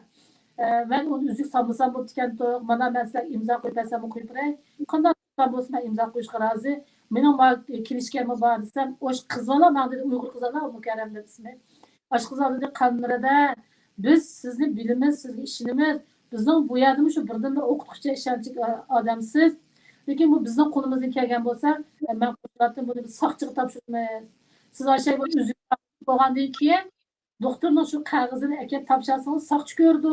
Biz buni amalliq bu yuqoridan tushirga majburiy besim deganda men gapimga inib chiqib üzük sağızıp, üzük ilgisi olup, bazı bir ayda kilode 10 gün, 15 gün saqiyman, bazı 2 ayda bir kilo başlaq 20 kilo sozup gitti daha, üzükten ta'sirdi. Adetim to'xtamay ashlar qilib, yataqda yotib qolsam, osmay sivatsa, shundan telefon keldi. Telefonni yo'lishim oldi, og'amti bizning maktab mudiri o'rtada, Lixonji degan Xitoy mudir, maktab mudiri. Qizaylar kamsizliklar men bormagan ekan, u yerning mas'uli bizning ma'rifat idorasi uribdi, ma'rifat idorasi maktab urib, andan keyin yo'lishim bo'lmadi. Qanday maktab bormoqda nima ish oldi deb so'ragan keyin u yerda oqshom kechikmidi bu og'rib ketdim işte odat to'xtamay hozir yotoqda desa vaqirab ketdi u. Men anglayapman telefonda. Vaqirab ketdi nima ish qilib baldir demaysa biz u yerga kimni tayyorlaymiz amdi deb vaqirab ketganda u yo'lishim boshqa gap qilmadi u mishtim demay shu telefonni qo'yib etdi. Tushdan keyin bo'lgani ketdi maktab mudiri bir armonini boshlab. Kep meni ahvolimni ko'rib Bana hiç qanday sen qanday yattın, qırağını qalma tam yapıpsa degan gap yo'q. Osmi kirib, sana besim bek yuqurib ketdi dedi qara men gap elib qastanga. Haliqi dünyada yali tabiyat almalı dedi. Yani ben dedim ben o cevap vermesem bo'lmaydi. Men nima uchun men besim buldu dedim. Men ular faqat davlat dars o'tdim. O'xshash, men besim qilmadim buni desam, nima uchun bundan og'rib ketding deb. Uqmayman endi bizning ishimizni balki to'xtamdi ya uqmadim. Bizning ya bir ma'lum boshlab yataqqa ben shunda bo'lgan. Sen deb gapni nimatim qilsam bo'ldi, yaxshi dam olib ketdi u. Shu ketganda men doktorxonaga yetib, davolanib, oltimda yaxshi bo'lgan uyga chiqib, shu maktab bormidi. Ammo 2018-yilda ikkinchi yangi o'qish mavsumida o'zimning maktabimga normal maktab ish tutib borsam, maktab mudiri meni ilmiga endi Allohga shukr deyman. Men ash kamplarga ivatmaganiga 100 ming shukr deyman. Nima uchun mana birdan to'kdim. Mantiq qo'ysam bo'ladi. Siz tiqib qo'ying, men nim qilay. Deb berganlaringizni bir tarjima qilib qo'yay, ha? Ma'qul. So Sister Hena, she answered your first question. Why did she not stop teaching in there? Why she couldn't? She said that her major in her university was in Chinese, And also at school, she was responsible for documentation of the students, and everything she conducted at school is Chinese. So she's Chinese teacher. So even before she was admitted into one of those detention facilities for men first, and then Uyghur females, and she was required to fill out a form. And that form is about the keeping the confidentiality, and she after she signed on the form that the Chinese authorities told her, you cannot reveal anything you hear, anything you see in these detention facilities. Of course, they don't say detention facilities before she was admitted into those schools. Whatever you see in that school, you cannot even talk to your husband, relatives, daughter. Nobody can hear it. It's absolutely confidential. If you reveal it, they threaten her in such a way that we know that you have a daughter who is studying in Netherlands.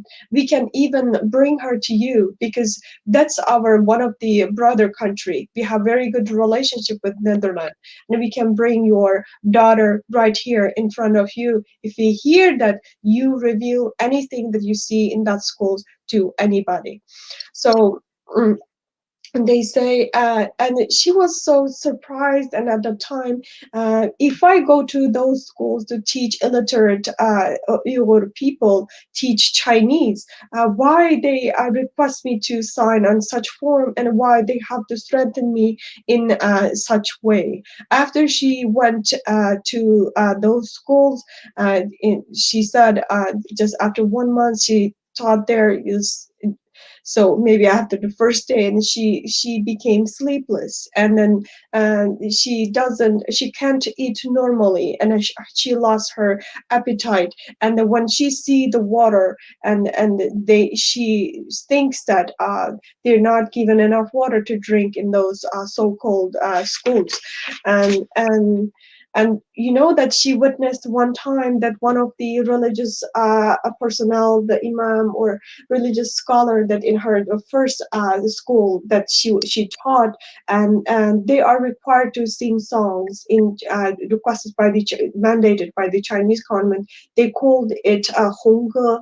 It means red songs. It means party songs that you have to praise the Communist Party of China, Chairman Mao, and then Xi Jinping, so on and so forth. They're so-called good things that they have done to people. So because those elderly people who are imam and the religious scholars, they don't know Chinese well, so of course they cannot learn it well. So one of them couldn't pass the test to sing the song. He couldn't manage to learn it well, and as a result, as a punishment, he was not given that steamed bread that she described earlier. It's called momo in Chinese. Steamed bread, and then that thin rice soup, and he was denied uh, with this food. So he was starving on that day that she saw it with her own eyes, and she started to lose her appetite, and she's experiencing a severe insomnia during the night, and she was walking back and forth, and her husband started to get mad because that you can't sleep now, you're not making me sleep too, because she talks too much about the on the contrary that the teaching of the Chinese authority. On the day that she signed on that form, she started to talk about what she has witnessed in the camp to her husband at home, and that this is not only haunting to her, and it's also haunting the husband at the same time, and he's mentally distracted, and she couldn't sleep as a result. She's making noise in the room, and that didn't make him sleep. So kind of their family routine is all upside down, and it caused confliction between the husband and wife. Um, so She said that she after she gave birth to her first daughter, who is studying in Netherlands, and she couldn't have any children because when she got pregnant to her second child, they say that there should be certain period of time has been passed between two pregnancy, and then just like 3 or 5 years, and then she had to abort the second child, and also they mandated her to how IUD to prevent the further pregnancy. And as a result of that, and she when she wanted that mandated 3 or 5 years period has been passed, and when she wanted to be pregnant with the another child, she could never manage to. She took out the IUD, but she could never manage to be pregnant again. But it very sadly, the after the Chinese government mandated that everyone from 18 years old to 15 years old, they have to go through that birth control procedures, either IUD or tubal ligation, and then the community office personnel told Sister Qelbinur that she is below 50 and at that time, and then she has to uh, have IUD. And she told them that you know me in this neighborhood, you know me, I have only one daughter in my life and I could never manage to be pregnant again. There is no meaning for me to do this procedure because I already lost the ability to be pregnant again, and my age is also really old, and why do I have to go through this? And they say, oh, we trust you, Miss Kalbinur, but we have to submit the record of your medical procedure that you did for preventing the pregnancy to the higher officials. It's going to go to the directly to the police record and file. So if you are not giving it to this, and we cannot make something for your sake, and you are putting us into danger. So only way you cannot escape the situation. The only way is to go to the designated clinic. They designate certain clinics to do this kind of procedure to women, not ordinary hospital. So you have to go to that clinic and do it and get that form to me and as a proof, and then I submit it to higher officials. So she did. So she did.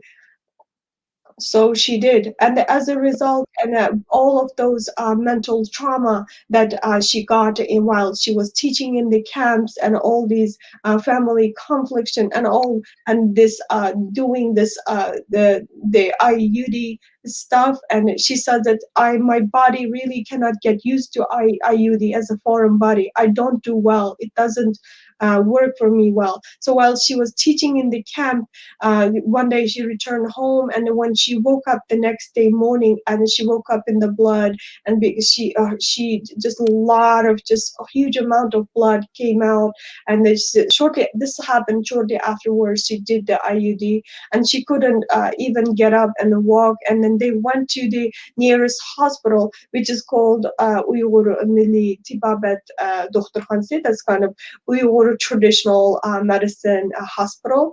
It's in it's really Uyghur community area. So that's the closest place that they could go. And then they went to the hospital, and then she was in the pushing the bed, kind of pushy bed. She even can't walk. She couldn't walk at all. So her blood pressure was dropped to lowest is 45 and the highest is 65. It's kind of very low kind because all those things are caused by the IUD. And then as a result, she couldn't attend her teaching at the school. She couldn't go to that detention facility that she was teaching at the time. Um, so uh, because she didn't report to the school, and then she was absent, and then she received a call, and then that guy that guy's voice was screaming, her husband actually received the phone, and that Chinese official who made the phone call and said, why Qelbinur is not here, why she didn't come today. Now Qelbinur is very sick, she has no way to go.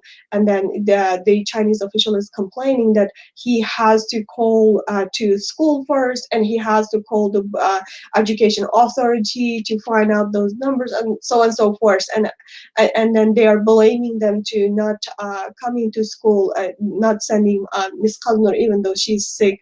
They're blaming, and then in the afternoon, later in the day, this Chinese official went to the hospital that where Sister Qelbinur is resting at a time, and he said when he saw Miss Qelbinur, he said, "Oh, you are so the pressure. So you became like this because of the pressure that you have at that school." He questioned like that. Still, Sister Qelbinur says, "Oh no, I didn't have any pressure. It's impossible. I'm just I'm just teaching them Mandarin Chinese, and I'm doing my responsibility, fulfilling my obligation. So why did I have to be pressured? So this is absolutely because of the birth control procedure that I recently went through, or maybe my body is acting up. My period is right now coming in every 10 days, or the shortest, or sometimes like I don't have my period until 2 months is long. So maybe I'm becoming menopausal, maybe because I'm becoming older. Who knows the reason? But I'm not pressured at all. She has to act up like that because if she says yes, like I'm pressured, that she's afraid that they're gonna blame her further.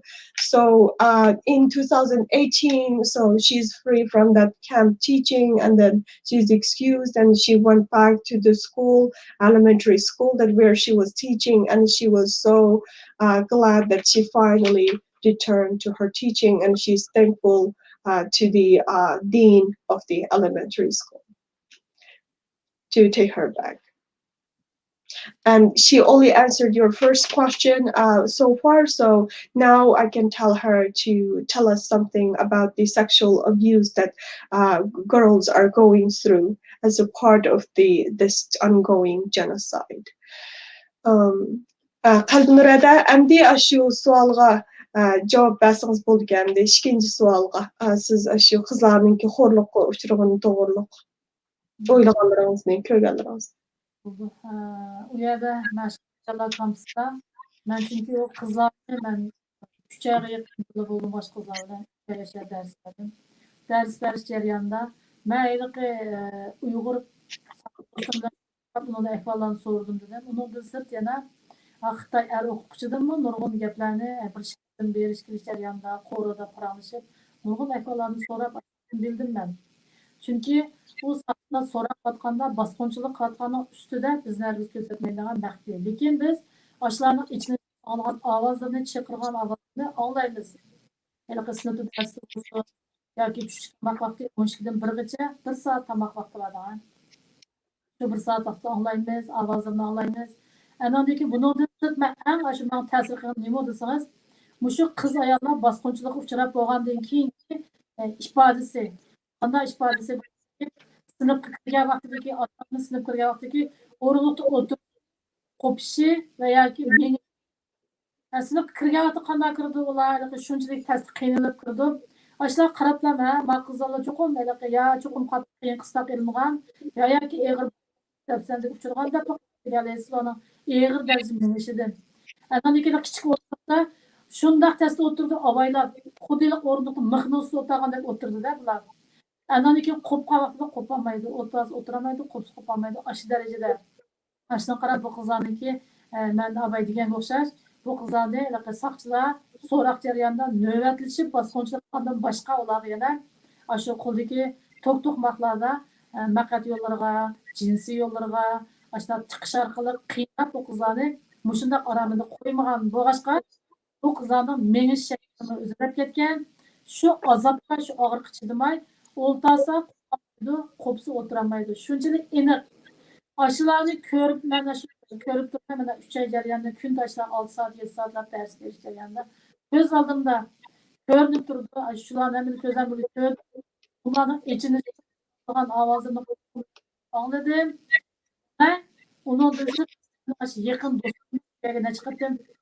Sonra xatirisi jarayondami shu do'stimdimi haqiqiy ishonchli endi o'zim angladim, davlat ish bosmoqchi qildig'ini, hatto tug'uchak yetib turibmi yana dori ichib, ukollarni urib turib, shu tug'uchaklash operatsiyasini qildirish orqali uzuk sog'lish qilib turibmi yana shu aramida qo'ymaydiganligini ashlarniki kamp lagerlar ichida mana shunday azoblanib har xil shaklda bosqinchiliklar uchrab, dafsanchilik uchrab, qo'rlanib, o'zining chochlariga yig'ilolmay, tish tushirib bedeniga yig'ilolmay, qarshilik bildiramagan, qarshilik bildirsa ularni urib tashlab, yo shu urib o'tirayotgan va yo'tkidiq deb boshqa ekayotgan. Undan sirt yana u yerdagi qiz ayollarni olmishib turadi. Aşağıdaki azraq jini bor erkak qilg'idek azraq mag'durlar borlarni bular qul zavodlarga qul ishchilikqa eksportlar yo'tkazib ketib qolgan erlarnim shu qiz ayollarnim shu olmishib yo'tkilib bular endi bu kamp lagerlar ichida ular o'zlarining hayotini qutuldirishni o'ylashib boqmagan hammani unutgan holda xuddi dori yemagan xomushlardek oshkora darsni olmasa ananiki nashi kampga inib chiqsa kamerada o'tasa, yana chiqsa, qo'shiq to'ysa, shu Xitoy momsi yesa, biz uygatgan shu qizil naqshni uygansa, uningni boshqalarning qalbida hech narsa yo'q. Ularning mangisi patgandek, ular ashunda qamushlarda yashaydi kamp lagerlarda. Bular ashunda yashaydi. Kamp lager sirtidagilarmi yana xuddi o'zining hayoti badaliga, o'zining erini qutuldirish, qonini qutuldirish yoki odam qutuldirish uchun Xitoylarga majburiy tegib assimilyatsiya bo'lib, hatto Xitoylar besim qildida, masalan, aholi komitetidagilar yo soqchilar, sen shu Xitoyga tegsa, tekta erini qutqizib aytamiz. Sen shu Xitoyga to'y qilsang, otadan oyat qoladi, yoki sen jin oyat qoladi desa, u amalsiz shu Xitoyga tegishga majbur bo'lib, har xil shaklda assimilyatsiya bo'lib tugab ketib bordi. Undan sirtmaylar shu lager teshidikilarmi, sirt yashayotganlar ustuch turmada yashab, ularni o'zining hayotidan umid uzgan. Jini tuyib, masalan, bizda bir gap bor, pichoq ustixondan o'tib jilik tegdi deb. O'zining hayoti butunlay umidini uzgan. Ular hech bir ovozni chiqarolmaydi, hech bir zamonda hech qanday bir umid yo'q. Masalan, o'zining hayotidan umid yo'q va yoki tuqqanlar yo'q. Xuddi ko'chib qarasangiz, bir turkum xomushlarni ko'chalarga qo'yayotgandek, ashunday yo bir sizni paranglashib ahvolishish yo'q, hech qanday mushundoq yashab kelib intayin ichinishliq bularni men o'ylasam hech bir zamonda meniki esimdan faqat chiqib boqqani yo'q, men unutib qolgan bularni bu fojialarni. Mishlarni bir tarjima qilib beray.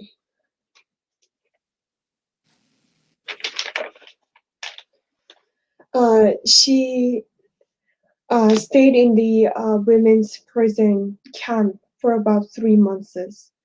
She says from 12 o'clock to 1 p.m. It is their lunchtime, Sister Qelbinur's lunchtime. And during the lunchtime, while she's eating, she often hears the screaming coming out from the interrogation rooms. And she suspects that some of her students went through the sexual abuse by looking at the posture, the way that they walk and the way they sit. And when they came out from the interrogation room, sometimes these girls had a hard time to sit on that little chair. They sit on it as if they are sitting on needles, something punching them from the chair. And if they sit, and then when it is time for them to stand up, it's so hard for them to stand up. So they would rather sit or just stand up. If they stand up, they have a hard time to sit down again. And the way they walk absolutely indicates that, and that they went through some sexual abuse, and like Chinese police, most probably they have taken turns to abuse this these girls, and even that they use the electric batons and put such instrument into their private parts, and abuse them into that degree, and then their facial complexion, the body posture, exactly is enough for Sister Kabner to suspect what went on minutes before in that interrogation room. So she has no doubt at all, even though she has not seen that. Of course, they do such kind of a humiliation and a persecution and abuse in the private, in their own privacy, right? There is no way for Miss Kalbner, Sister Kalbner, to see such things. But from the screaming that she has heard, even while she's teaching, uh, she hears such voices. She heard such voices. So from those voices and from the ways that the girls walk and sit, and that she has no doubt that they've went through such humiliation, and also that, as she has mentioned earlier, with the talk uh, which went on between her close friend, and indeed such kind of abuse is like present there in every single minute in that camp, in those camps. And she says even the people, even the Chinese authorities, and they give them like birth controlling injections, secret drugs, and they still, you see, on top of it, they do such kind of abuses. And then they rotate these girls in, of course the men too, and she never managed to teach one student for months. Usually they just disappear a certain period of time. They always rotate the inmates in there. So she said that those Uyghur girls that she saw, as if they became numb like robots, and then uh, as if that they are created, they are creatures who are created for having that steamed bread and the rice soup, and then sing that red songs to praise the Communist Party of China. They don't think about anything else. uh, they just become numb to these things that going on around them. They just live like that in those cells. And outside, the Chinese authorities conduct forced marriages in a way that community officials come into houses that their family members were taking to the detainment centers, so-called re-education center. Say, if you would like to rescue your relatives from those education centers, you should marry with Han Chinese, so that your father or your brother can be released, and or so on and so forth. So they, or your daughter should marry with this Han guy, so that your son or your husband become free. They give throw such conditions in front of them and force them to get married in order to uh, as if like making them complete to the one honorable task of rescuing their family members from the re-education centers. And she said the situation at the outside is as if that we have an old saying in Uyghur, it means like the knife went through the muscle and it already reached deep inside the bone. So it came to an ultimate degree that no one can bear. Inside the camp or outside the camp, the situation are both unbearable.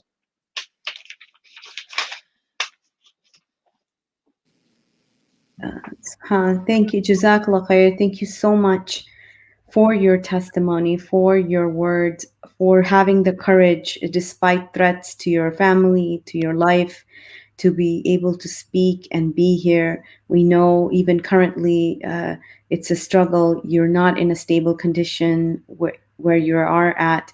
Um, your voice is powerful, it is needed, and we hope to get this voice to as many places as possible.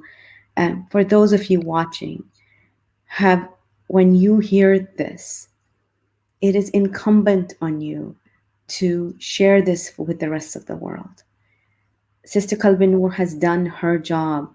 She has shared the story with you all. We have brought it to you. The least you can do is share her story. Don't deny it. Don't deny it that space. In it needs to be heard. So, to all of our audience, and we're hoping to use Qelbinur's story in a report and submit it to elected leaders once it's ready. Please use it yourself as well. We can't stay silent. We cannot stay silent anymore. I Throughout this series and throughout talking to these women, there's so many common threads in each of they don't know each other. They've never met each other. They don't they come from different parts of the cities of the region, yet so many commonalities in each one of their stories. How much more do we need to hear in order to jump into action? Please, this entire week, spend some time, 10 minutes, calling your elected representatives, wherever in the world you are, reading about this, sharing this with friends and family, building that power. We are so powerful. We don't realize the power of one. We just saw these women, each one of them, get over their fears. We don't have families that are in the camps. They do. We don't have families that are being threatened by the Chinese government. They do. Yet they have gotten the courage to speak. Sister Sirwi still has a nephew in the camp. Imagine the courage it is taking for her to lead this project, to translate these testimonies for us. The least we can do is make sure that is shared and people listen to it. Thank you so much for joining us. Please visit. We're going to put a action alert down in the comments. A week of action for Uyghur women. This is a women's rights issue. This is a human rights issue. This is a religious freedom issue. Please make it your issue. Assalamu alaikum.